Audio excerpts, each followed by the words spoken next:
بسم اللہ الرحمن الرحیم۔ الصلاۃ والسلام علیک یا رسول اللہ وعلی آلک و اصحابک یا حبیب اللہ۔ ناظرین و سامعین، السلام علیکم ورحمۃ اللہ وبرکاتہ۔ ایک مرتبہ پھر پیش خدمت ہے سوال و جواب کی نشست بعنوان ہم اور آپ علامہ اوکاڑوی کے ساتھ، جس میں آپ اپنے شرعی مسائل کے بارے میں رہنمائی حاصل کر سکیں گے حضرت علامہ مولانا ڈاکٹر کوکب نورانی اوکاڑوی صاحب دامت برکاتہم العالیہ سے۔ آپ ایک عرصہ دراز سے دنیا بھر میں مسلک حق کے حقیقی ترجمان کی حیثیت سے خدمات سر انجام دے رہے ہیں۔ آئیے ہم مل کر انہیں خوش آمدید کہتے ہیں۔ السلام علیکم ورحمۃ اللہ وبرکاتہ۔ وعلیکم السلام، اور تمام ناظرین و سامعین کو بھی السلام علیکم ورحمۃ اللہ وبرکاتہ۔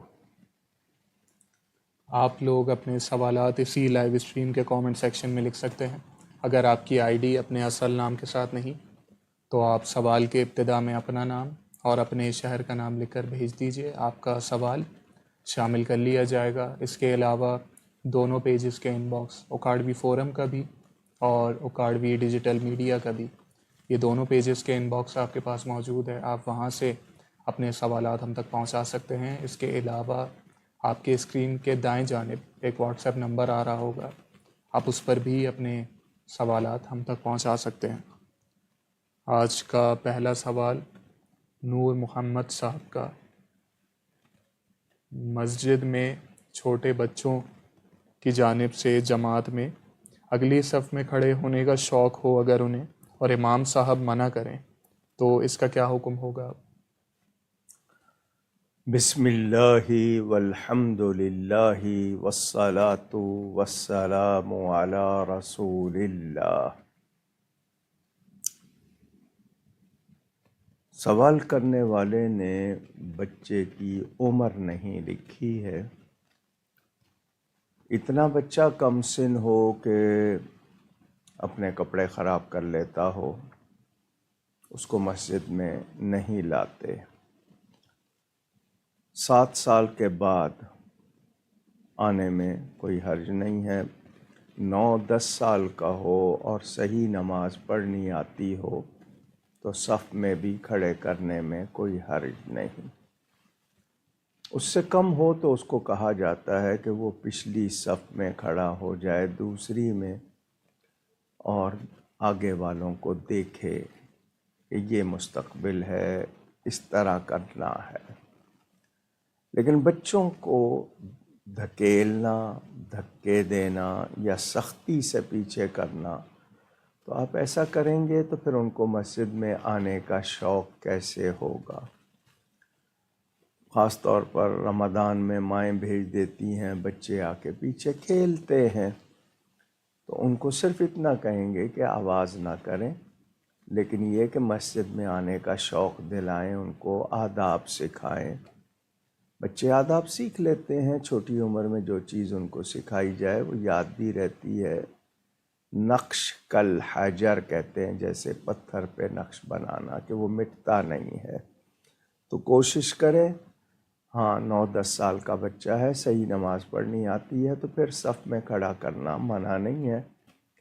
لیکن ہوتا یہ ہے کہ بچے وہ رکوع میں یا سجدے میں جلدی چلے جانا، یا آگے ہو کے بیٹھنا، کہ بڑا آدمی بیٹھا ہے اس کے گھٹنے سے گھٹنے ملانے کے لیے وہ صف کی پابندی نہیں کرتے، ایسے بچے ہوں تو ان کو پیار سے سکھایا جائے، لیکن سختی سے ان کو دھتکارنا وہ غلط ہوگا۔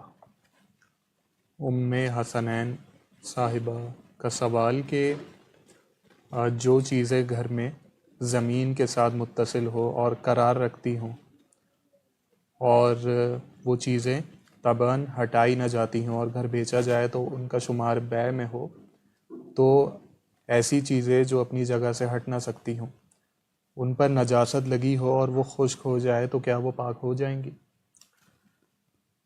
نجاست کے حکم جو ہے نا وہ بہت زیادہ تفصیل سے بیان کیے گئے ہیں ہماری کتابوں میں، دیکھا ہے خود، یقین ہے یا کسی صحیح جو اس کو ہم کہیں کہ قابل اعتبار نیک شخص کی گواہی ہے، نجاست کس طرح کی ہے، بعض خشک ہونے کے بعد ان کا کوئی اثر نہیں رہتا، تو اس نجاست کے حوالے سے دیکھا جائے گا کہ نجاست کس درجے کی ہے، کتنی ہے، کون سی ہے۔ لیکن یہ ہے کہ اگر پتہ ہے کہ یہاں لگی تھی اور صاف نہیں کیا گیا تو اتنے حصے پہ کپڑا ڈال لیں، تو جیسے مصلی بچھا لیتے ہیں کچھ، تو پھر حکم اور ہوگا۔ اور اس میں انہوں نے پوچھا ہے کہ اگر خشک ہو کے پاک ہو جائیں گی تو کیا پاک اس ہونے میں سے مراد وہ ایسی پاک نہیں ہوں گی کہ جیسے بالکل دوسری معنوں میں ہم پاک کہتے ہیں، لیکن یہ ہے کہ اس پہ کوئی اثر باقی نہیں ہے اور وہ کسی چیز کو لگ کر اس پر نشان بھی نہیں بن رہا، تو پھر ہو سکتا ہے۔ اور انہوں نے پوچھا یہ ہے کہ لکڑی اور لوہے دونوں کھڑکیاں شامل ہیں اس میں، اس حکم میں؟ دیکھیں، اب کھڑکی کا حکم اور ہے، لکڑی کا تخت بنا ہے، میز بنا ہے، یا کوئی کسی نے چوکی بنائی ہوئی ہے، اس کا حکم اور ہے۔ کھڑکی ہے، اب اس میں کس حد تک لگی ہے، صرف بیٹ لگی ہے کسی جانور کی یا کسی، تو اس کا واضح ہوگا تو حکم بیان ہوگا نا۔ اور ٹائلز کا بھی حکم بتا ٹائل میں دیجیے۔ یہی ہے کہ خشک ہو گئی ہے تو وہ اگر معلوم ہے کہ یہاں لگی تھی تو ڈائریکٹ اس پہ نہ کیا جائے جب تک اس کو دھو نہ لیا جائے، ورنہ اس پہ کپڑا بچھا لیں، اور بالکل اس کے کوئی آثار نہیں رہے ہیں تو وہ ختم ہو چکی ہے۔ اگلے سوالات شاہ نواز صاحب کے۔ ان کا پہلا سوال کہ قیامت کے دن سورج 1.25 میل پر ہوگا لوگوں پر، تو کیا قیامت ہونے پر اللہ تعالیٰ سورج کو فنا نہیں فرمائے گا، یا بعد میں بروز محشر اسے دوبارہ سورج کو پیدا فرمائے گا؟ دیکھیں، کل نفس ذائقۃ الموت، نفس کا بیان ہے۔ سورج کے لیے نفس کا تصور نہیں ہے، یہ جنت کے باہر رکھا جائے گا، اندر نہیں جائے گا۔ باقی کل شیء ہالک، کہ ہر شے کے لیے ہلاکت ہے، اس میں وہ بھی آتا ہے، تو وہ اللہ تعالی جب چاہے گا اس کو ختم کر دے گا۔ لیکن جب تک قیامت کا میدان ہے وہ لگا ہوا ہے، تو کہتے ہیں نا زمین ساری دھاتیں مل کے تانبے کی، تو وہ زمین پر لگے گی، تو زمین پر لگے گی تو سورج موجود ہوگا۔ اس کے بعد جب آپ کو جنت میں داخلہ یا دوزخ میں جس کو اللہ نے بھیجنا ہے وہ مرحلہ آئے گا، لیکن جتنا مرحلہ حساب کتاب تک کلیئر ہونے تک ہے اس وقت تک کا بیان ہے وہ۔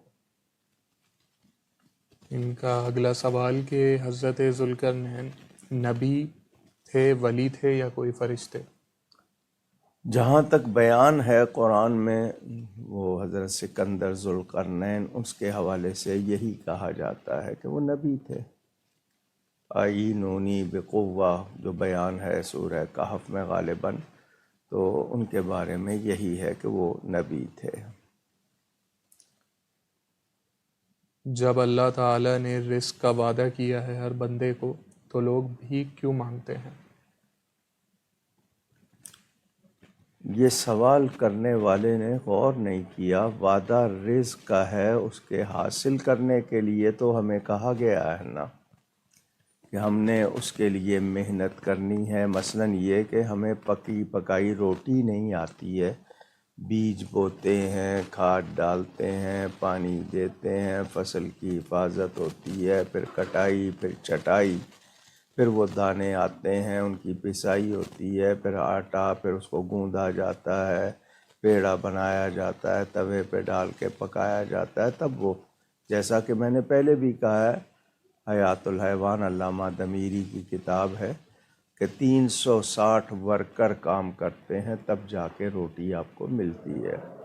تو اسباب کا اختیار کرنا یہ بھی تو حکم ہے نا، ہمیں اس کے لیے کہا گیا ہے، محنت ہے، مزدوری ہے، تجارت ہے، یہ آپ کے ہاں تو رزق کا وعدہ ہے کہ رزق مقرر ہے، مگر اس کو حاصل کرنے کے لیے ہمیں محنت کرنی ہوتی ہے، اس تک پہنچنا ہوتا ہے، وہ آپ نے شاید اس پر توجہ نہیں دی ہے۔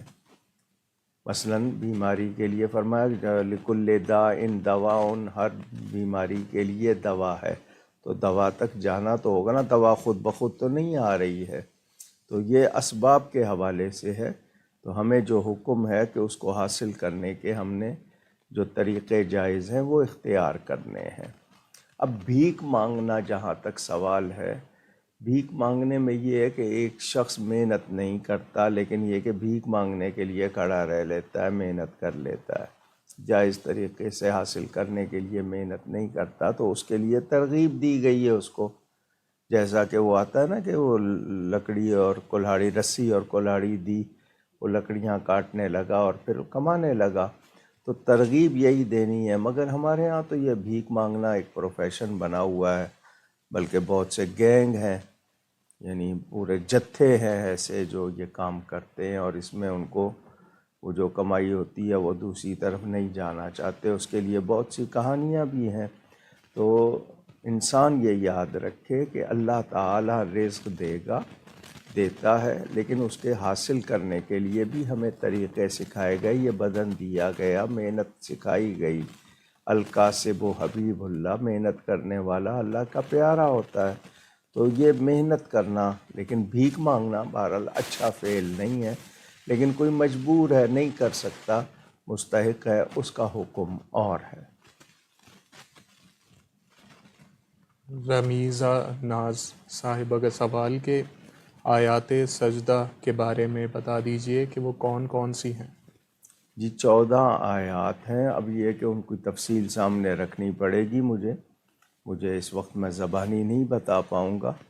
اگر آپ چاہیں تو بعض لوگوں نے اکٹھی فیس بک پہ آیات سجدہ لکھیں تو سامنے آ جائیں گی، آپ کے گوگل میں اگر لکھیں آیات سجدہ تو وہ 14 آیتیں سامنے آ جائیں گی۔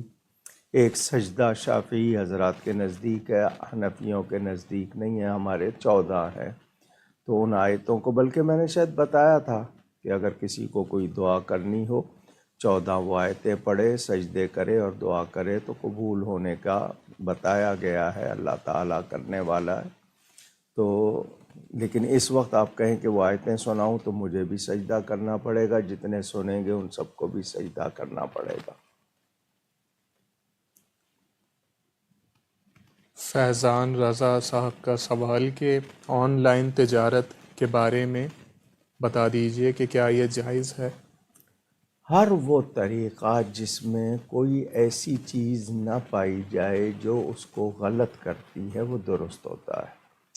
آن لائن کرنا منع نہیں ہے، لیکن آن لائن میں کس طریقے سے ہوتا ہے، کیا اس کا وہ طریقہ درست ہے؟ اگر کوئی چیز کہیں رکھی ہے اور آپ اس کا آن لائن سودا کر رہے ہیں، وہ چیز موجود ہے، آپ کو اختیار ہے یا آپ مالک ہیں، آپ کے قبضے میں ہے، یہ شرائط پائی جائے، آپ کسی اور کے لیے چیز موجود نہیں ہے اور آپ سودا کر رہے ہیں تو نامعلوم کا اس طرح نہیں ہوتا۔ چیز معلوم ہو، موجود ہو، قبضے میں ہو، آپ اس کا سودا ٹیلی فون پہ بھی تو کر لیتے ہیں نا، ای میل پہ بھی تو کر لیتے ہیں، تو آن لائن اس طرح، لیکن آن لائن میں کوئی ایسی چیز پائی جائے گی جو شرعاً جائز نہیں ہوگی تو پھر وہ غلط ہو جائے گا۔ وقار انصاری صاحب کے سوالات، ان کا پہلا سوال کہ سفر کے دوران نماز قصر پڑھی جائے گی یا پوری پڑھی جائے گی؟ ہمیشہ بتایا گیا کہ ایک شخص اپنے وطن سے نکلتا ہے کسی ایسی جگہ جانے جہاں اس کی بیوی نہیں رہتی، یعنی بیوی کا گھر نہیں ہے، میکے کی بات نہیں ہو رہی ہے، میکے سے رخصت ہو گئی ہے تو اب وہ اس کا گھر نہیں رہا، تو 92 کلومیٹر 92 کلومیٹرز یا 57.5 میل کا سفر اور 15 دن سے کم، تو وہ مسافر ہے۔ لیکن یہ کہ اس کا سفر یہ جو ہے وہ اتنی مسافت 92 کلومیٹر سے کم ہے، 92 کلومیٹر سے، اور مطلب یہ کہ اس کا مدت سفر میں وہاں کتنی دیر رہنا ہے اس کا بھی طے نہیں ہے، تو وہ جب تک 92 کلومیٹر نہیں ہوگا وہ مسافر نہیں ہوگا، اور اس کو پتہ نہیں ہے، جا رہا ہے 2 دن کے لیے جا رہا ہے، وہاں 4 دن لگ گئے، وہ اور بات ہے۔ اچھا روز اسی طرح بڑھ رہا ہے، کل ہو جائے گا، وہ بھی اور بات ہے، وہ مسافر رہے گا، لیکن طے شدہ ہے کہ 15 دن کے لیے جا رہا ہوں اور 92 کلومیٹر کا اس کا مسافت ہے، پھر وہ مسافر ہے۔ اگلا سوال ان کا لائف انشورنس پالیسی کے بارے میں بتا دیجئے کہ اس کا کیا حکم ہے۔ کئی مرتبہ کہا ہے کہ انشورنس میں جوا بھی پایا جاتا ہے، سود بھی پایا جاتا ہے۔ خود سے نہیں کروانی چاہیے، کہیں مجبور ہے، کسی ایسی کمپنی میں کام کر رہا ہے کہ وہاں وہ لازمی ہے تو یہ مجبور ہے، تو اس میں جو پیسے ایسے آئیں ان کو وہ صدقہ کر دے، مستحق کو دے دے، لیکن یہ کہ خود سے اپنا سیلف کرانا یا وہ زندگی کا بیمہ وہ غلط ہے۔ رسول بخش چانڈیو صاحب کا سوال کہ بی بی آسیہ رضی اللہ تعالی عنہا جنت میں حضور صلی اللہ علیہ وآلہ وسلم کی زوجہ محترمہ ہوں گی، کیا یہ بات درست ہے؟ جی بالکل، روایتوں میں ہے، حضرت مریم کے بارے میں بھی اور حضرت آسیہ علیہ السلام دونوں کے بارے میں یہ بات ملتی ہے، کیونکہ یہ دنیا سے کنواری گئی ہیں دونوں۔ حضرت آسیہ کے لیے شاید کسی کے ذہن میں خیال آئے کہ وہ فرعون کی بیوی تھی، تو ذہن میں رہے کہ وہ فرعون اس لائق نہیں تھا، جس کو آپ میڈیکلی انفٹ ہونا کہتے ہیں، تو وہ دنیا سے یہ دونوں کنواری گئی ہیں، جنت میں ہمارے نبی پاک صلی اللہ علیہ وسلم کی بیوی بن کے رہیں گی۔ مدیحہ صاحبہ کے سوالات، ان کا پہلا سوال کہ ظہر کی نماز کا وقت کب تک رہتا ہے؟ عصر کا وقت شروع ہونے سے پہلے تک۔ میں نے کئی مرتبہ بتایا ہے، ایک نماز کا اول وقت ہوتا ہے، ایک نماز کا افضل وقت ہوتا ہے۔ تو وقت شروع ہو گیا، زوال کا ٹائم ختم ہوا تو ظہر کا وقت شروع ہو گیا۔ زوال کا مطلب سورج اتنا فاصلہ طے کر لے کہ وہ پوری طرح چڑھ آئے، تو وہ دورانیہ ہوتا ہے جس کو نصف النہار بھی کہتے ہیں۔ تو وہ جب ختم ہو گیا تو ظہر کا وقت شروع ہو گیا۔ اب آپ کا سایہ 2 گنا ہو جائے تو عصر کا وقت شروع ہو جاتا ہے، تو عصر کا وقت شروع ہونے سے پہلے تک آپ ظہر کی نماز پڑھ سکتے ہیں، قضا نہیں ہوگی۔ ہاں وہ وقت گزر گیا تو پھر قضا ہو جائے گی۔ ان کا اگلا سوال کہ علم العادات کے مطابق نام کے تحت اجازت لے کر وظائف پڑھنا کیا زیادہ اثر رکھتا ہے؟ وظائف کا مطلب یہ کہ آپ کے روز پڑھنے کے مختلف اوراد ورد کرتے ہیں آپ کسی چیز کا، اس کو وظائف بھی کہتے ہیں جو بتائے جاتے ہیں۔ اصل یہ ہے کہ جی آپ کسی مرشد کامل، میں جب مرشد کامل کہتا ہوں تو وہ شخص جو شریعت و سنت کا پابند ہے اور اہل ہے، یہ نہیں کہ نا اہل خلیفہ بنا دیا وہ خالی لفافہ ہو، وہ بات نہ ہو۔ تو وہ آپ کے مزاج کے مطابق آپ کو کوئی بتاتا ہے یا آپ کو سکھاتا ہے، تو وہ اس حوالے سے، مثال کے طور پر اسم اعظم لوگ کہتے ہیں، آپ کے نام کا اسم اعظم، تو آپ کے نام کے عدد نکال کر اللہ تعالیٰ کے ناموں میں سے کون سا نام جس کے عدد اتنے ہی بنتے ہیں، ایک نام ہو یا اللہ کے 2 نام ملا کر وہ عدد بن جائیں، تو اس کو تعداد کے حوالے سے آپ کے نام سے کہہ دیتے ہیں۔ اسی طرح مزاج کے مطابق کچھ بزرگ تعلیم کر دیتے ہیں، مقصد یہ ہوتا ہے کہ آپ کو اصل وظیفہ تو ہے قرآن پڑھیں، روزانہ قرآن کی تلاوت لازمی کریں، اور درود شریف اور استغفار، یہ 3 چیزیں تو ہر ایک کو کرنی ہے۔ قرآن، درود شریف، استغفار، ہر ایک کو، کوئی وہ مرید ہے کسی کا نہیں ہے، یہ تینوں چیزیں پڑھنی ہیں۔ اب یہ ہے کہ دیگر وہ ان کو طبیعت کے مطابق یا ان کو درست کرنے کے لیے، ان کی اصلاح کے لیے، یا ان کا وقت غلط گزرتا ہے تو اس کا صحیح استعمال کرنے کے لیے بتائے جاتے ہیں، برکت کے لیے بہت سی چیزیں پڑھی جاتی ہیں۔ اثرات اللہ نے رکھے ہیں، ناموں میں، لفظوں میں بھی اثرات ہیں، تو وہ اس حوالے سے بتاتے ہیں، تو جو کوئی کامل بتائے تو غلط نہیں ہے۔ حبیب عبد الرحمن صاحب کا سوال کہ کسی پیر یا بزرگ صاحب کی تصویر آویزہ کرنا کیا جائز ہے؟ مثال کے طور پہ کیا حضور غوث پاک کی تصویر آویزہ کی جا سکتی ہے؟ جب ان کی تصویر ہی نہیں ہے تو آویزاں کرنے کا کیا مطلب؟ خیالی تصویر ہوگی ان کی، کوئی اصلی تصویر تو ہے نہیں آج تک۔ باقی یہ کہ تصویر اگر کسی نے بتائی بھی ہے تو رکھ لیجئے، کبھی دیکھنا ہو دیکھ لیجئے، آویزہ نہ کیجئے۔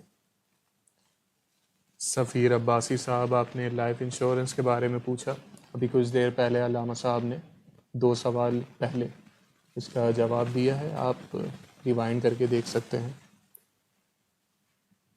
مراد آباد انڈیا سے محمد ظفر صاحب کے سوالات۔ ان کا پہلا سوال کہ کسی کو صدقہ یا ہدیہ دیتے وقت دینے والے کو یہ بتانا ضروری ہے کہ یہ صدقہ یا ہدیہ ہے یا دل میں نیت کافی ہوگی؟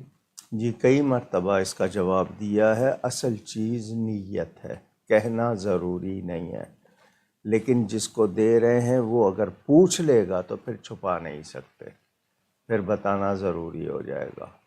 مستحق کو دے رہے ہیں وہ بھی یہ سمجھے کہ اللہ مجھے دلوا رہا ہے، اس کو سوال نہیں کرنا چاہیے، لیکن وہ پوچھ لے گا تو پھر آپ چھپا نہیں سکتے۔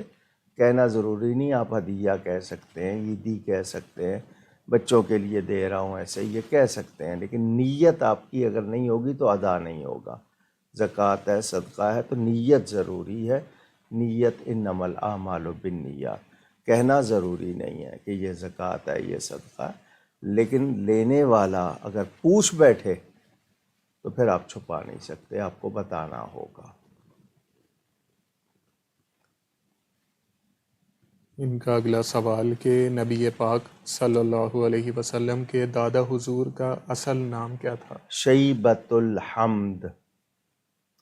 عبد المطلب نام کی وجہ یہ ہوئی تھی کہ وہ چچا لے آئے تھے، وہ سفر کی وجہ سے تھوڑا سا اثرات چہرے پر، تو انہوں نے شرم کی وجہ سے نہیں بتایا کہ یہ کون ہے، تو وہ انہوں نے عبد المطلب، بلکہ اس بات بارے میں بہت بار کہتا ہوں کہ مطلب اللہ کا نام نہیں ہے، انہوں نے عبد المطلب کہا تو کیا مطلب مطلب کا غلام، تو اس نام سے یہ پتہ چل گیا کہ عبد بمعنی عبادت کے ہی حوالے سے نہیں ہوتے، غلام کے بھی ہوتے ہیں۔ عبد النبی نام رکھ لیا تو کیا مطلب نبی کی عبادت کرنے والا نہیں بلکہ نبی کا غلام، عبد الرسول، عبد المصطفیٰ، تو ان کا عبد المطلب پکارا جانے والا نام ہے، اصل نام شیبۃ الحمد تھا۔ سفیر عباسی صاحب کا سوال کہ جمعہ کے بعد جو سنن ہوتی ہیں ان کی نیت کس طرح کی جائے گی؟ جس طرح کرتے ہیں، بلکہ میں مشورہ دیتا ہوں کہ آپ کی اگر کوئی ظہر قضا ہوئی ہے تو وہ جو 4 رکعتیں بعد میں آپ اس کو قضا کی نیت سے بھی پڑھ سکتے ہیں، لیکن جو سنتوں کی نیت کے 4 رکعت نماز سنت رسول اللہ صلی اللہ علیہ وسلم کی، اللہ کے لیے نماز اللہ کے لیے پڑھی جائے گی، یہ نہیں کہ رسول اللہ کے لیے، سنت رسول اللہ کی صلی اللہ علیہ وآلہ وسلم، تو وہ اس طرح ہوگی۔ اور اگر آپ اس میں قضا کی نیت کر لیں تو میری جو پہلی ظہر قضا ہوئی وہ اس کی نیت کر لیں۔ فارس صاحب کا سوال کہ زکوٰۃ کیا تحفے کے طور پر دی جا سکتی ہے؟ ابھی تھوڑی دیر پہلے میں نے کہا کہ مستحق کو دینی ہے، مستحق سے مراد عقیدے کے لحاظ سے بھی مالی لحاظ سے بھی وہ مستحق ہو، عقیدہ صحیح ہو، غلط عقیدے والے کو دیں گے ادا نہیں ہوگی، تو اس کو تحفہ، ہدیہ، بچوں کے لیے خرچہ، عیدی، کچھ بھی نام لے سکتے ہیں، لیکن نیت ضروری اس وقت ہو کہ میں زکوٰۃ دے رہا ہوں، تو تحفہ کہہ کے بھی دی جا سکتی ہے۔ راشد قادری صاحب، آپ نے اس نشست کو یوٹیوب پہ اپلوڈ کرنے کے حوالے سے درخواست کی، یہ یوٹیوب پہ اپلوڈ کی جاتی ہے، اکاڑوی اسپیچز نیٹ ورک کے نام سے یوٹیوب پر چینل ہے، اس کا لنک بھی غالباً آ رہا ہوگا نیچے ٹکر پہ، تو اس میں آپ، بلکہ ٹکر پہ نہیں، آپ اپنے اسکرین کے دائیں جانب دیکھیں گے، بائیں جانب اوپر کی طرف، تو وہاں یوٹیوب چینل کا نام آ رہا ہوگا، آپ اسے سرچ کر سکتے ہیں، وہاں پہ تمام جتنی بھی نشستیں ہوئی ہیں ان تمام کی ریکارڈنگز موجود ہیں۔ فیضان رضا صاحب کا سوال کہ بینک سے لون لینا کیسا ہے؟ جی بینک سے لون لینے کو تو ہم منع نہیں کرتے، لیکن یہ کہ وہ سود سے خالی نہیں ہے، آپ کو بغیر سود کے ملے بہت اچھا ہے، لیکن بینک کا لون سود سے خالی نہیں ہے، بینک کا کوئی کام سود سے خالی نہیں ہے۔ گلزار احمد صاحب کا سوال کہ استخارہ خود کروانا چاہیے یا دوسرے سے کروانا چاہیے؟ کہہ رہے ہیں خود کروانا نہیں چاہیے، خود کرنا چاہیے۔ اصل طریقہ جو رسول پاک صلی اللہ علیہ وآلہ وسلم نے تعلیم فرمایا وہ وہی ہے کہ عشاء کے بعد 2 رکعت پڑھ لے، اگر کسی وجہ سے رکعت نہیں بھی پڑھ سکا تو دعا پڑھ کے سو جائے۔ خواب میں اللہ کی طرف سے جو اشارہ ہوگا، استخارے کا مطلب اللہ سے بھلائی چاہنا، رہنمائی چاہنا، تو استخارہ خود کرنا چاہیے، کسی سے جو کرواتے ہیں وہ درست نہیں ہو۔ اس نے نہیں کیا یا جو بھی کہہ دیا پھر آپ مان لیتے ہیں، تو استخارہ وہی ہے جو خود کیا جائے، اور خواب کوئی اور نہیں دکھائے گا، تو خواب اللہ کی طرف سے ہی ہوگا، تو اس میں جو اشارہ آئے گا وہ سمجھ آ جائے تو ٹھیک، ورنہ کسی عالم سے خواب سنا کر تعبیر پوچھ لیں۔ خود کرنا چاہیے۔ یہ جو استخارہ سینٹر وغیرہ کھلے ہیں، آپ لوگ چلے جاتے ہیں، وہ ایک قیاس ہے، اندازہ ہے، وہ حتمی بات نہیں۔ اصل استخارہ وہی خواب والا ہے۔ فارس صاحب کا سوال کہ میں نے یہ چیز نوٹ کی ہے کہ سفید رنگ کی کوئی بھی چیز میں استعمال کرتا ہوں تو اس سے مجھے نقصان ہوتا ہے۔ مثال کے طور پہ 3 دفعہ ایسے واقعات ہو چکے ہیں کہ جب میں نے سفید رنگ کا کوئی سوٹ پہنا تو یا تو پھٹ گیا یا کوئی میرا ایکسیڈنٹ ہو گیا۔ گاڑی لی تھی سفید رنگ کی تو اس کا بھی ایکسیڈنٹ ہو گیا۔ تو کیا میرا یہ ماننا درست ہوگا کہ یہ رنگ میرے حق میں بہتر نہیں؟ یہ وہم ہے ان کا۔ احسن الثیاب کہا گیا، سفید رنگ کو پسند کیا گیا، اور اسی لیے کفن کے لیے بھی سفید رنگ کی تاکید کی گئی ہے۔ رنگ کا مسئلہ یہ آپ کا وہم ہو گیا، آپ نے دماغ میں بٹھا لیا۔ آیت الکرسی پڑھ کے پہنے، آیت الکرسی پڑھ کے اتاریں کپڑے، سواری پہ بیٹھے ہیں، اعوذ باللہ بسم اللہ پڑھیں، آیت الکرسی پڑھ لیں، خیر ہوگی۔ اس وہم کو پکا نہ کریں، یہ وہم ہے آپ کا، اس رنگ سے آپ کو کوئی نقصان نہیں۔ ہاں، مردوں کے لیے 2 خالص رنگ، خالص سرخ اور خالص پیلا، یلو اینڈ ریڈ، پیور، وہ مکروہ کہا گیا کہ یعنی ناپسندیدہ۔ حرام وہ بھی نہیں ہے، لیکن پسند نہیں کیا گیا مرد کے لیے۔ باقی رنگ سے آپ کا کوئی مسئلہ نہیں ہے، ورنہ پھر دن بھی سفید ہے، اس سے بھی آپ کو ہونا چاہیے، دودھ بھی سفید ہے، اس سے بھی ہونا چاہیے، کتنے پھل ہیں، گوبھی سفید ہے، مولی سفید ہے، پھر ان سب چیزوں سے بھی ہونا چاہیے۔ عائشہ صاحبہ کا سوال کہ اگر کوئی قرآن کریم ہاتھ میں اٹھا کر قسم اٹھائے تو اب اس قسم اٹھانے والے پر کیا حکم ہوگا؟ اگر اس نے جائز اٹھائی ہے، اول تو قرآن پڑھنے کے لیے آیا ہے، عمل کرنے کے لیے آیا ہے، قسمیں اٹھانے کے لیے نہیں ہے۔ ہم لوگوں نے یہ نکال لیا ہے۔ اگر کسی مجبوری میں آپ نے قسم اٹھائی ہے، جائز اٹھائی ہے، کوئی حرج نہیں۔ باقی غلط اٹھائی ہے تو آپ کو توبہ بھی کرنی ہوگی، کفارہ بھی دینا ہوگا، اور اپنے آپ کو بچانا ہوگا۔ قرآن اٹھا کے غلط قسم اٹھانا بہت بڑا وبال ہے۔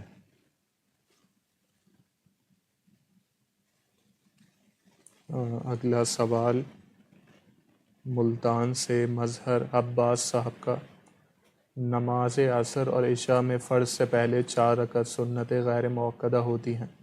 نماز جماعت کھڑی ہونے میں 2 یا 3 منٹ باقی ہوں اور 4 رکعت ادا کرنے کا وقت نہ ہو تو کیا 2 رکعت قضائے عمری ادا کی جا سکتی ہے؟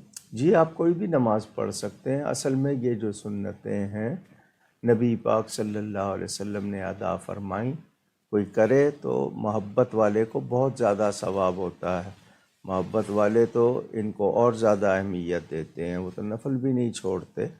لیکن یہ کہ آپ کو پتہ ہے نماز میں اتنا وقت ہے کہ آپ پڑھیں گے تو آپ کی کوئی رکعت نکلتی ہے، آپ اس وقت نہ پڑھیں، آپ 2 نفل پڑھ لیتے ہیں یا قضا پڑھ لیتے ہیں، منع نہیں ہے۔ محمد حسین صاحب کے سوالات، ان کا پہلا سوال کہ جمعہ میں 2 خطبوں کے درمیان وقفہ یعنی بیٹھنے کی کیا وجہ ہے؟ نبی پاک صلی اللہ علیہ وسلم کا طریقہ، انہوں نے یہ طریقہ اختیار فرمایا، یہی سنت ہے، اس پر عمل کیا جاتا ہے. یا تو بیٹھ کے دے رہا ہے تو اتنی دیر کھڑا ہوگا، پھر وہ وقفے کا ایک انداز رکھا گیا ہے، لہٰذا ان کی ادا کی نقل کرنا ہے. ان کا دوسرا سوال استخارے کے متعلق کہ قرآن شریف کے ذریعے بھی کیا استخارہ ہوتا ہے؟ جی، فال نکالنا، استخارہ کرنا، یہ سب اندازے ہوں گے کہ جی کھولو جو آیت نکلے گی دائیں صفحے پہ پہلی آیت ہوگی وہ جواب ہوگا، یہ اندازے ہیں. اصل استخارہ وہی ہے جو تعلیم فرمایا گیا ہے. دیوان حافظ سے اس کے علاوہ اور بہت سے لوگ فال نکالتے ہیں، تو وہ اپنی جگہ، لیکن میں نے جو کہا نا اصل استخارہ وہی ہے جو تعلیم کیا گیا ہے. مظہر عباس صاحب کا سوال کہ امام مسجد تنخواہ پر امامت کرتے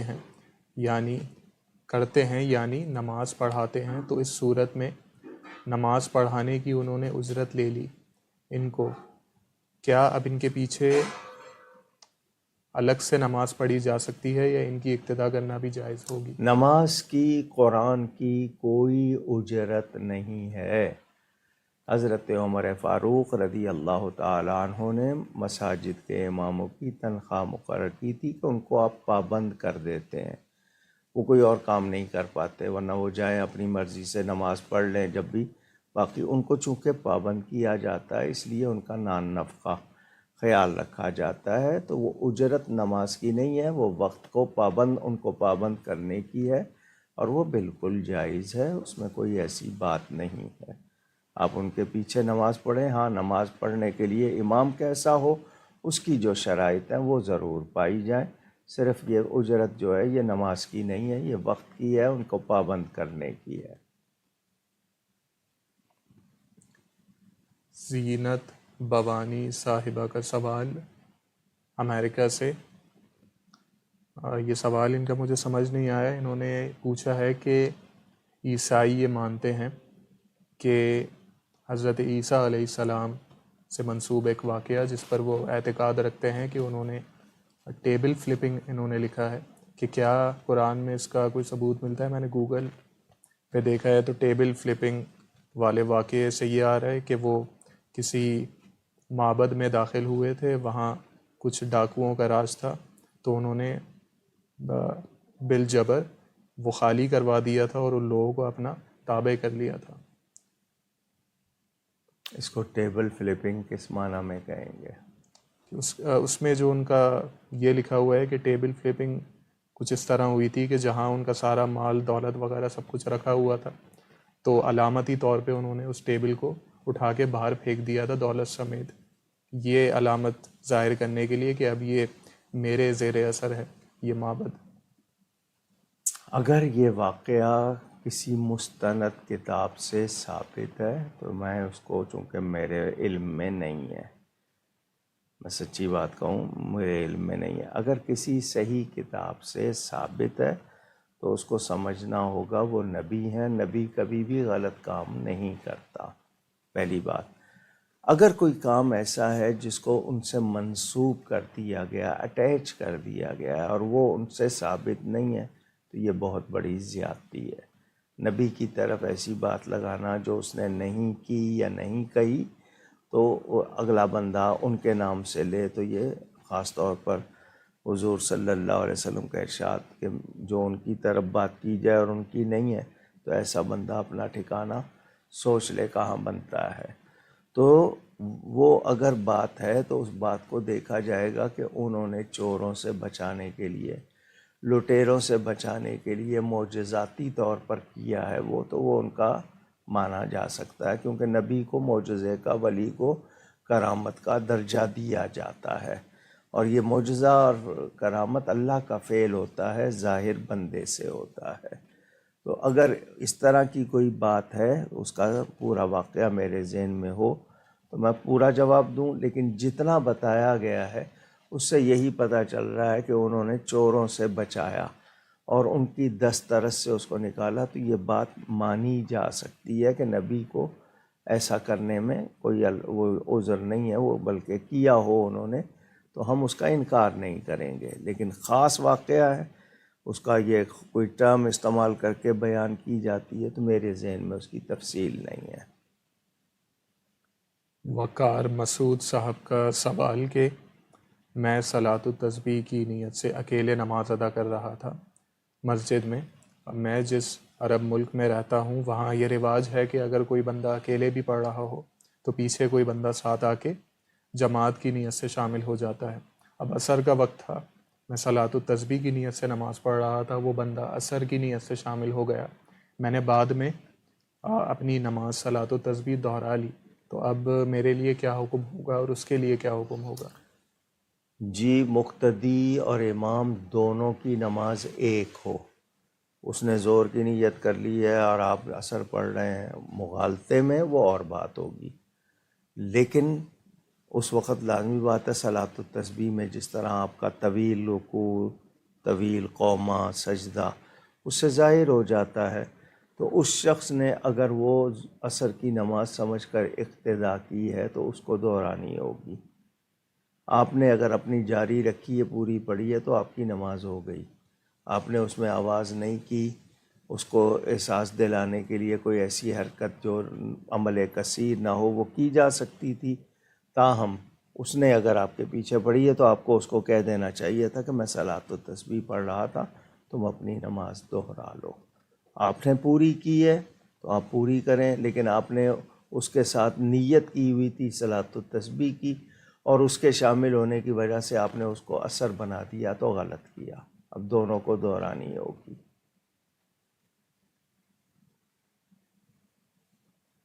آذان خان صاحب کا سوال کہ اگر شوہر شادی کی رات بیوی کو نہ چھوئے تو کیا اگلے دن ولیمہ ہو جائے گا؟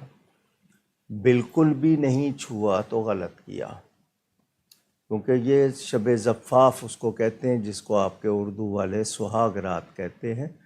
اتنی خلوت ہو کہ بوسہ لے لیا یا چھو لیا تو بھی، لیکن یہ ہے کہ بالکل بھی نہیں ان کی ملاقات ہوئی ہے تو وہ کھانا ہو جائے گا، لیکن یہ کہ اس کے بعد اگر ملاقات ہو جائے تو گھر والے ہی کہ اس نیت سے کر لیں ولیمہ، گھر کے ہی 4 لوگ کھا لیں، وہ ہو جائے گا۔ یہاں چونکہ مسئلہ آیا ہے تو بتا دوں، ایسے لوگ جو قرض لے کر دعوت کرتے ہیں ایسا نہ کیا کریں۔ آپ کے پاس پیسے نہیں ہیں ولیمے کی دعوت کے تو آپ گھر کا کھانا گھر والے ہی ولیمے کی نیت سے کھا لیں گے، ہو جائے گا۔ 2 آدمی اگر گھر کے ہیں، کوئی ایک مہمان آ گیا تو بھی ہو جائے گا، لیکن دکھاوے کے لیے پیسے مانگ کے لینا لمبی چوڑی، کیونکہ اکثر لوگ آتے ہیں جی شادی کرنی ہے مدد کر دیں، مدد کرتے ہیں تو وہ اسی طرح لیوش اہتمام کرتے ہیں کہ نہیں جی ہم نے کرنا ہے، تو پھر آپ نے مدد کیوں مانگی ہے؟ تو آپ پر ولیمہ نہیں ہے، سنت ہے، آپ کر سکتے ہیں کریں، نہیں کر سکتے ہیں تو 2 آدمیوں کا کھانا ہے، آپ نے وہی 1 آدمی کو کھلا دیا، 2 آدمیوں کو کھلا دیا، ولیمہ ہو جائے گا۔ شاہ نواز صاحب کا سوال کہ بعض لوگ کہتے ہیں کہ حضرت امام مہدی جزیرہ خضرا میں موجود ہیں، کیا یہ بات درست ہے؟ جی وہ پیدا ہوں گے، موجود نہیں ہے، پیدا ہوں گے اور ظاہر ہوں گے، ان کو پہچانا جائے گا، وہ پیدا ہوں گے، وہ پیدا ہوئے نہیں ہیں کہ کہیں چھپے ہوئے، وہ پیدا ہوں گے۔ رافع خان صاحب کا سوال کہ کچھ جماعتیں ایسی ہیں جو مسلمانوں کا نام استعمال کر کے اور اسلام کا نام استعمال کر کے اور کلمہ طیبہ اپنے جھنڈے پر لگا کر دہشت گردی کرتی ہیں۔ اب ان جماعتوں کا نام بھی آپ نے لکھا ہے، وہ میں لے نہیں سکتا فیس بک کی پالیسیز کی وجہ سے، تو وہ پوری دنیا میں مسلمانوں کو بدنام کرتے ہیں اور انہی کی وجہ سے پوری دنیا مسلمانوں سے بدظن ہے کہ مسلمان دہشت گرد ہیں بالعموم۔ تو بحیثیت مسلمان ان کا مقابلہ کرنے کے لیے ہمیں کیا کرنا چاہیے اور کس طرح ان کا مقابلہ کیا جا سکتا ہے؟ جی یہ بات آج سے نہیں ہے، یہ شروع سے چلی آ رہی ہے، بہت سے لوگ اسلام کا نام لے کر اپنا پرچار کرتے ہیں، غلط عقیدوں کا کرتے ہیں۔ اب قادیانی ہیں، وہ بھی تو کلمہ پڑھنے کا دعویٰ کرتے ہیں، ذکری ہیں، بہائی ہیں، مختلف ہیں، ختم نبوت کے منکر ہیں، کتنے اور لوگ ہیں۔ تو ذہن میں رہے سب سے پہلے ان کے بارے میں لوگوں کو آگاہ کیا جائے. اگر وہ سوشل میڈیا پہ ہیں تو سوشل میڈیا پہ جواب دیا جائے کہ یہ لوگ جو ہیں یہ غلط عقیدے والے ہیں یا اسلام سے خارج ہیں یا جو بھی ان کی حقیقت ہے. دوسری بات یہ کہ علمی طور پر ان کا مقابلہ کیا جائے، ان کے بارے میں جو باتیں ہیں لوگوں کو بتائی جائیں کہ یہ ان کے غلط عقیدے ہیں. تو ہمیں وہ جو ہے نا اذکر الفاجر کی یحذرہ الناس، کے برے کا تذکرہ کرو تاکہ لوگ اس سے بچیں. یہ حکم ہے. اور جو ہے لا یضلونکم، کہ وہ تمہیں گمراہ نہ کریں، تو ان کا بتانے کا حکم ہے. تو جو بھی ہے حق واضح کیا جائے گا تاکہ باطل اس میں مکس نہ ہو جائے. اور اس حوالے سے میں وضاحت کرتا چلوں کہ بعض لوگوں کا یہ اعتراض ہوتا ہے کہ جو حساس نوعیت کے سوال ہوتے ہیں اس میں جن لوگوں کا نام لکھا ہوتا ہے وہ لیا کیوں نہیں جاتا. تو عموماً اب یہ جس طرح کی جماعتوں کے نام ہیں یہ فیس بک پہ بین کیے ہوئے ہیں فیس بک انتظامیہ نے حکومت پاکستان کی درخواست پہ. اب اگر یہ میں نام لوں گا تو پیج پر ہمارے اسٹرائک آ جائے گی. اس سے پہلے بھی ہو چکا ہے اکاڑوی فورم پہ، وہ ایک صاحب کی مذمت میں علامہ صاحب کا بیان جاری ہوا تھا، لیکن فیس بک کیونکہ اردو کوئی مینجمنٹ ہے نہیں ان کی جو اردو کو بہتر طور پہ سمجھ سکے، تو وہ انہوں نے اپنے طور پہ گمان یہ کیا ان کے الگورتھم نے کہ ہم اس کی حمایت میں کر رہے ہیں، جبکہ حقیقتاً وہ اس کی مذمت میں تھا. تو 1 سال تک اسٹرائک رہی تھی جو کہ پچھلے سال آئی تھی، پچھلے مہینے ہی ختم ہوئی ہے اس سال. تو دوبارہ اس لیے ہم رسک لے نہیں سکتے، اس لیے اس طرح کے نام ہم لیتے ہی نہیں ہیں اب. ان کا جو یہ واضح کیا ہے زین صاحب نے، مقصد یہ ہے کہ بات بتانی ہے، مسئلہ بتانا ہے. تو بعض نام لیں گے، نتیجے میں یہ ہے کہ وہ نقصان ہوگا. تو اشارے میں بات کر دی جاتی ہے تو آپ اس کو سمجھ لیا کریں. آپ چاہتے ہیں کہ نہیں وہ نام بھی لیا جائے تو پھر یہ سلسلہ جو ہے یہ رک جائے گا، وہ بند کر دیں گے، کیونکہ ان کے ہاں تو اپنے معیار ہیں نا ان کے. وہ کوئی یہ نہیں ہے کہ اسلامی جمہوریہ پاکستان میں سوائے اسلام کے باقی سب باتوں کے معیار ہیں. اسلام کے لیے کھلی چھوٹ ہے، جو چاہے غلط بات کرتا ہے تو اس کو باقاعدہ پروموٹ کیا جاتا ہے. سچی بات پر قدغن، پابندی، بین، سیکشن، پتہ نہیں کیا کیا لگایا جاتا ہے. تو ان کے کہنے کا مقصد آپ کو سمجھ آ گیا ہوگا. ثناء اللہ صاحب کا سوال کہ چوہے اور چھپکلی کی نجاست پاک ہے یا ناپاک. میں بہت پریشان ہوں اس حوالے سے کہ گھر میں بہت ساری جگہوں پر مثلاً بستر، الماری، صوفے وغیرہ پر یہ پائی جاتی ہے، اور بار بار انہیں پاک کرنا ان چیزوں کو کافی مشکل کام ہے. تو رہنمائی فرما دیجیے اس میں کیا حکم ہوگا، اور انہیں مار کر پکڑنا، انہیں مار دینا یا پکڑنا، اس حوالے سے کیا حکم ہے؟ چوہے بھی ان کے بستر پہ چلتے ہیں. چھپکلی تو چھپکلی لیزر اور بات ہے، کیا چوہے بھی چلتے ہیں بستر پہ؟ تو اگر وہ چلتے ہیں، اس کے پاؤں میں کوئی نجاست لگی ہے اور اس کا نقش بن رہا ہے، کپڑے پہ اثر آ رہا ہے، چھپکلی کا وہ معاملہ نہیں ہے. اس میں صرف یہ کہ جھاڑ لیا، لیکن کوئی اگر لیکوڈ نمی وغیرہ آئے گی تو اس کو صاف کرنا ہوگا. اس کی بیڈ ہوگی وہ صاف کرنی ہوگی جو نجاست ہے، لیکن صرف چلنے سے وہ نہیں ہوگا. سید نبیل شاہ صاحب کا سوال، علماء کے مابین اختلافات کے حوالے سے سوال شامل نہیں کیا جاتا، لیکن آپ کے سوال کا جو خلاصہ ہے وہ شامل کر لیتا ہوں بغیر نام لیے، کہ آج کل 2 علماء اہل سنت کے درمیان سوشل میڈیا پر بہت مباحثہ جاری ہے. ایک طرف سے بیان آتا ہے، پھر دوسری جانب سے جواب آتا ہے. اختلاف بہت شدت اختیار کر گیا ہے. اس حوالے سے رہنمائی فرما دیجیے کہ عوام کو اس صورت میں کیا کرنا چاہیے. ایک تو میں جو سمجھ رہا ہوں اگر وہی ہے کہ جو وہ جہلم والا وہ نہیں ہے، اچھا، وہ دوسرا ہے. باقی رہی یہ بات کہ اس حوالے سے میں آپ کو کیا تفصیل سناؤں. میرا ایک جواب آپ سن لیں. ایک لفظ ہے انا، جس کو انگلش میں ایگو کہتے ہیں. احساس تفاخر، تکبر کا کوئی درجہ جس کو اردو والے غرور کہہ لیتے ہیں، ایک حسد ہوتا ہے، جیلسی، اور ایک خوف ہوتا ہے۔ میں اگر کوئی بات اس کے لیے کہوں گا تو سوشل میڈیا میرے پیچھے پڑ جائے گا اور کیا ہوگا۔ ہم نے بات کرنی ہے قرآن و سنت کی۔ ہماری کسی سے دوستی ہے تو اللہ اور اس کے رسول صلی اللہ علیہ وسلم کے لیے، کسی سے دشمنی ہے تو اللہ تعالیٰ اور اس کے رسول صلی اللہ علیہ وسلم کے لیے۔ جو اختلاف کچھ عرصے سے آیا ہوا ہے، اس کے لیے میں کس قدر رنجیدہ ہوں، کس قدر دکھ ہے مجھے، اور میں اس کے لیے کیا کیا کر رہا ہوں، یہ میں جانتا ہوں، میرا خدا جانتا ہے۔ کچھ باتیں لوگوں تک، بلکہ ابھی حال ہی میں ایک تحریر میں نے تیار کی ہے، وہ فیس بک پر بھی آئے گی، جو حضرت والد صاحب کے بلا رحمۃ اللہ علیہ کے عرس پر رسالہ چھپتا ہے اس میں بھی آئے گی، اور مجھے وہ لے کر اگر کچھ علماء کے دروازے پہ جانا پڑا تو انشاءاللہ تعالی میں جاؤں گا۔ میں اگر کوئی کوشش کروں گا، میں نے ایک صاحب سے ہاتھ ملا لیا تھا تو سوشل میڈیا میرے پیچھے پڑ گیا تھا۔ وہ صاحب کیا کافر ہو گئے تھے جن سے ہاتھ ملا لیا تھا، یا کیا ہو گیا تھا؟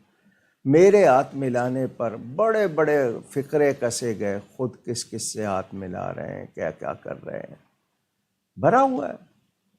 یعنی اپنے آپ کو سنی کہلانے والے شیعہ، یقینی شیعہ کا جا کے تعزیت بھی کر رہے ہیں، ان کے لیے دعا بھی کر رہے ہیں، وہاں کوئی فتویٰ نہیں آتا، ان کے لیے بیان دے رہے ہیں، مدح شقی پر عرش ہل جاتا ہے، میں بلرزد عرش از مدح شقی۔ مولانا روم نے حدیث کا ترجمہ کیا ہے، ترجمانی کی ہے، لیکن یہ مصیبتیں ہیں۔ اب ہمارا کام کیا ہے؟ یہ جو سوشل میڈیا ہے نا بے لگام، اس نے بہت بڑھاوا دیا ہے آگ کو پھیلانے میں اور بگاڑنے میں۔ صلح کی کوئی کوشش کرے تو اس کے لیے اب میں اگر جاؤں گا، لازمی بات ہے آج کل ہر ایک کے ہاتھ میں کیمرہ ہے، فوٹو کھینچ لیتے ہیں لوگ، فوٹو کھینچ کے چڑھا دیں گے، اور اس پہ اکاڑوی کا نام آئے گا تو بہت سی باتیں ہوں گی، دوسروں کے آئیں تو کوئی نہیں ہوں گی۔ یعنی یہ مزاج ہو گیا ہے۔ تاہم ہماری کوشش ہے کہ یہ دونوں حضرات مل بیٹھیں، جن دو کے لیے آپ کہہ رہے ہیں، میری کوشش ہے کہ ان دونوں کو بٹھا دیا جائے، یہ آپس میں ایک دوسرے سے دلائل پر بات کر کے کسی فیصلے پر پہنچ جائیں، ان کی فیصلہ کن ملاقات ہو جائے، اور اگر یہ فیصلے بیٹھنے کو تیار نہیں تو باقی ان کے بارے میں جو ان کی اب تک باتیں ظاہر ہیں کوئی متفقہ موقف بیان کر دیں، تاکہ سنیت تباہ ہو رہی ہے، لوگ بگڑ رہے ہیں، کیا کچھ ہو رہا ہے، اور پھر عوام کے ہاتھ میں آ گیا ہے۔ پہلے علماء کا ادب، علماء بولتے نہیں تھے، اب جس کے لیے جو چاہیں کہہ دیتے ہیں۔ ٹیم کس نے بٹھائی ہوئی ہے، ان کو کچھ سمجھ ہے یا نہیں ہے؟ حالانکہ سچے عالم دین کی توہین تو دین کی توہین ہوتی ہے، بندہ کفر تک چلا جاتا ہے، روایتیں موجود ہیں۔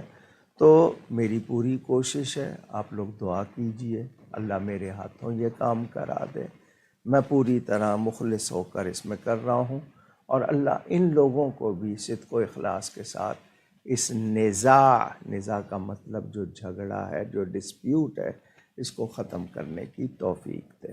آمین۔ راحیل امین صاحب کا سوال کہ کچھ لوگ یہ اعتراض کرتے ہیں کہ حضرت امام حسن اور حضرت امیر معاویہ رضی اللہ تعالی عنہما میں جو صلح ہوئی وہ بعد میں منسوخ ہو گئی تھی اور اس پر عمل نہیں ہوا تھا۔ ہم کون ہیں؟ ہماری حیثیت کیا ہے؟ ان مقدس ہستیوں کے بارے میں ہم جج کب سے ہو گئے؟ کس نے ہمیں جج بنا دیا؟ ان کے پاس بصیرت نہیں تھی؟ اب میں ایک طرف تو مانوں کہ سیدنا امام حسن رضی اللہ تعالی عنہ، نبی پاک صلی اللہ علیہ وسلم کے شہزادے، ان کی صورت و سیرت کے مظہر، ان کے جمال و کمال کے مظہر، آیا تطہیر، آیا مباہلہ، اور کتنی قرآنی آیات اور احادیث ان کی شان کو واضح کریں۔ اور میں ان کے بارے میں یہ کہوں کہ نہیں، ان کو اتنی سمجھ نہیں تھی، یا ان کو نظر نہیں آ رہا تھا، انہوں نے پتہ نہیں کیوں کر لی صلح۔ ہم کون ہوتے ہیں فیصلہ کرنے والے؟ حضور صلی اللہ علیہ وسلم نے پہلے ہی فرما دیا تھا، اللہ تعالیٰ میرے اس بیٹے کے ذریعے مسلمانوں کے دو عظیم بڑے لشکروں میں صلح کرائے گا، گروہوں میں صلح کرائے گا۔ یہ خود نبی پاک صلی اللہ علیہ وسلم کا ارشاد موجود۔ پھر حضرت سیدنا امام حسین موجود تھے، وہ حضرت امیر معاویہ سے ملتے رہے۔ حضرت امیر معاویہ کی بھانجی حضرت امام حسین کی زوجہ محترمہ ہے، حضرت علی اکبر کی والدہ ماجدہ، شاید آپ کو معلوم نہیں ہے۔ تو ہم جج کیوں بن رہے ہیں؟ اگر کوئی وہ آپ کے نزدیک وہ جو شرائط تھیں اس پر عمل نہیں ہوا آپ کے نزدیک، یا یہ کہ آپ کو کچھ غلط فہمی ہے، تو آپ کو حضرت امیر معاویہ کے خلاف بولنے کا حق کس نے دیا ہے؟ جبکہ اللہ ان سے بھلائی کا وعدہ فرما رہا ہے، تمام صحابہ سے۔ ان کی صحابیت تو مسلمہ ہے، اس میں تو کوئی شک نہیں ہے۔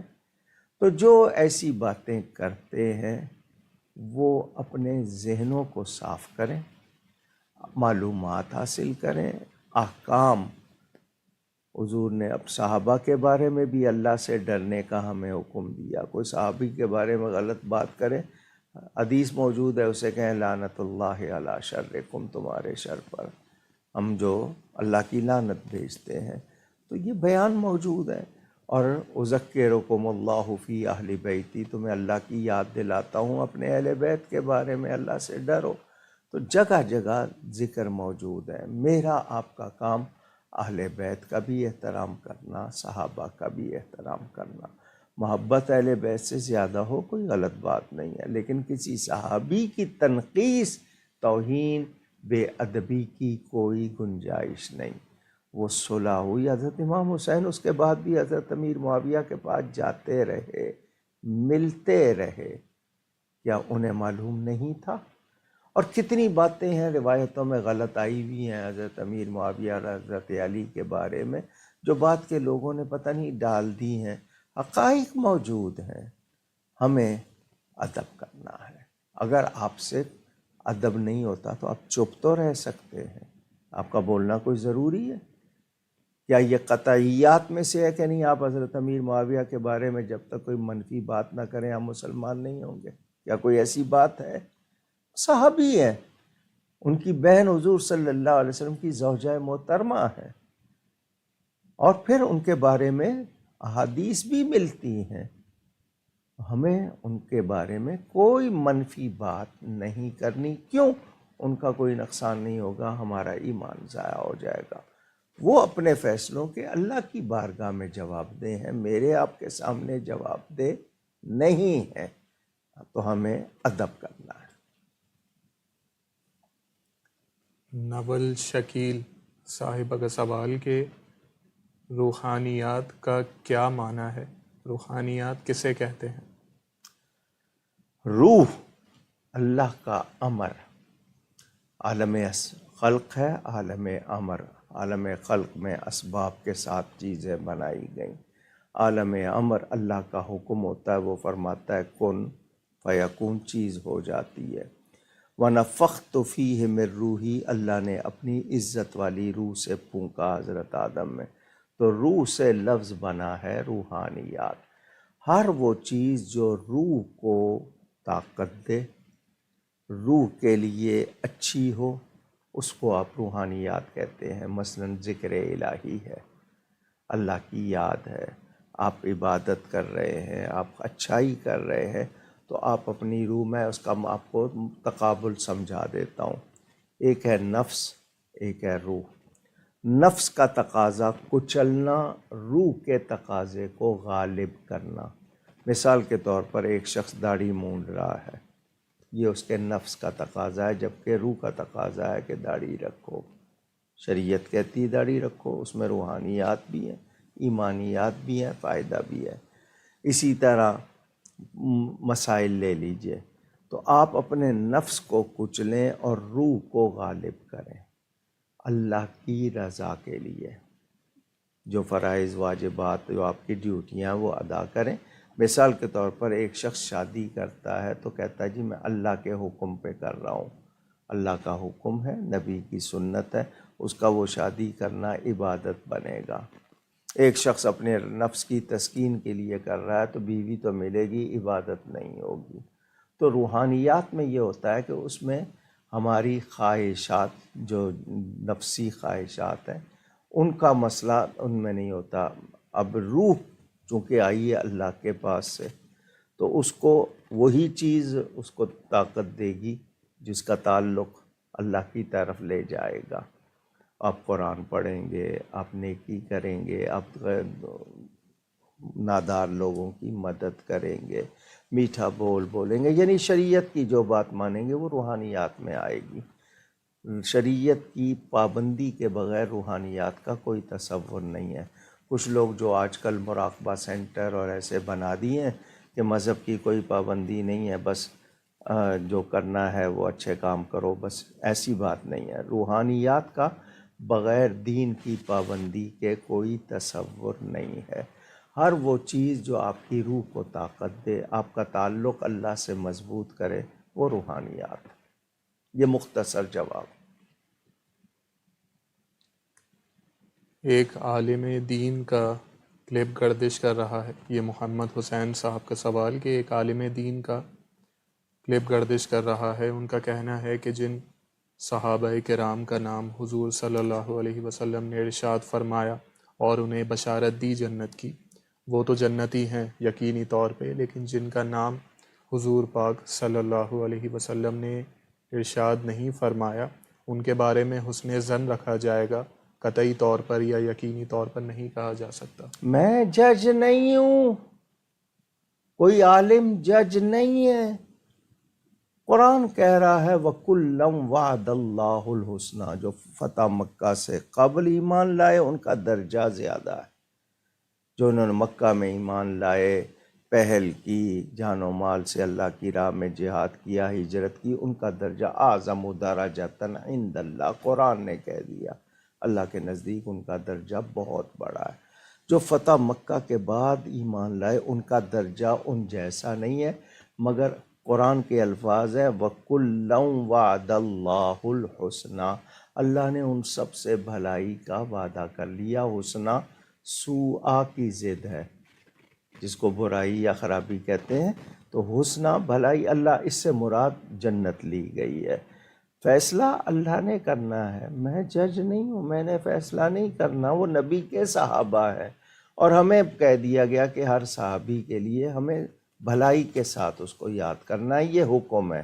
ان کے آپس کے معاملات میں ہمیں دخل نہیں دینا، جس کو مشاجرات کہتے ہیں، ان کے آپس کے معاملہ، اس میں ہمیں دخل نہیں دینا۔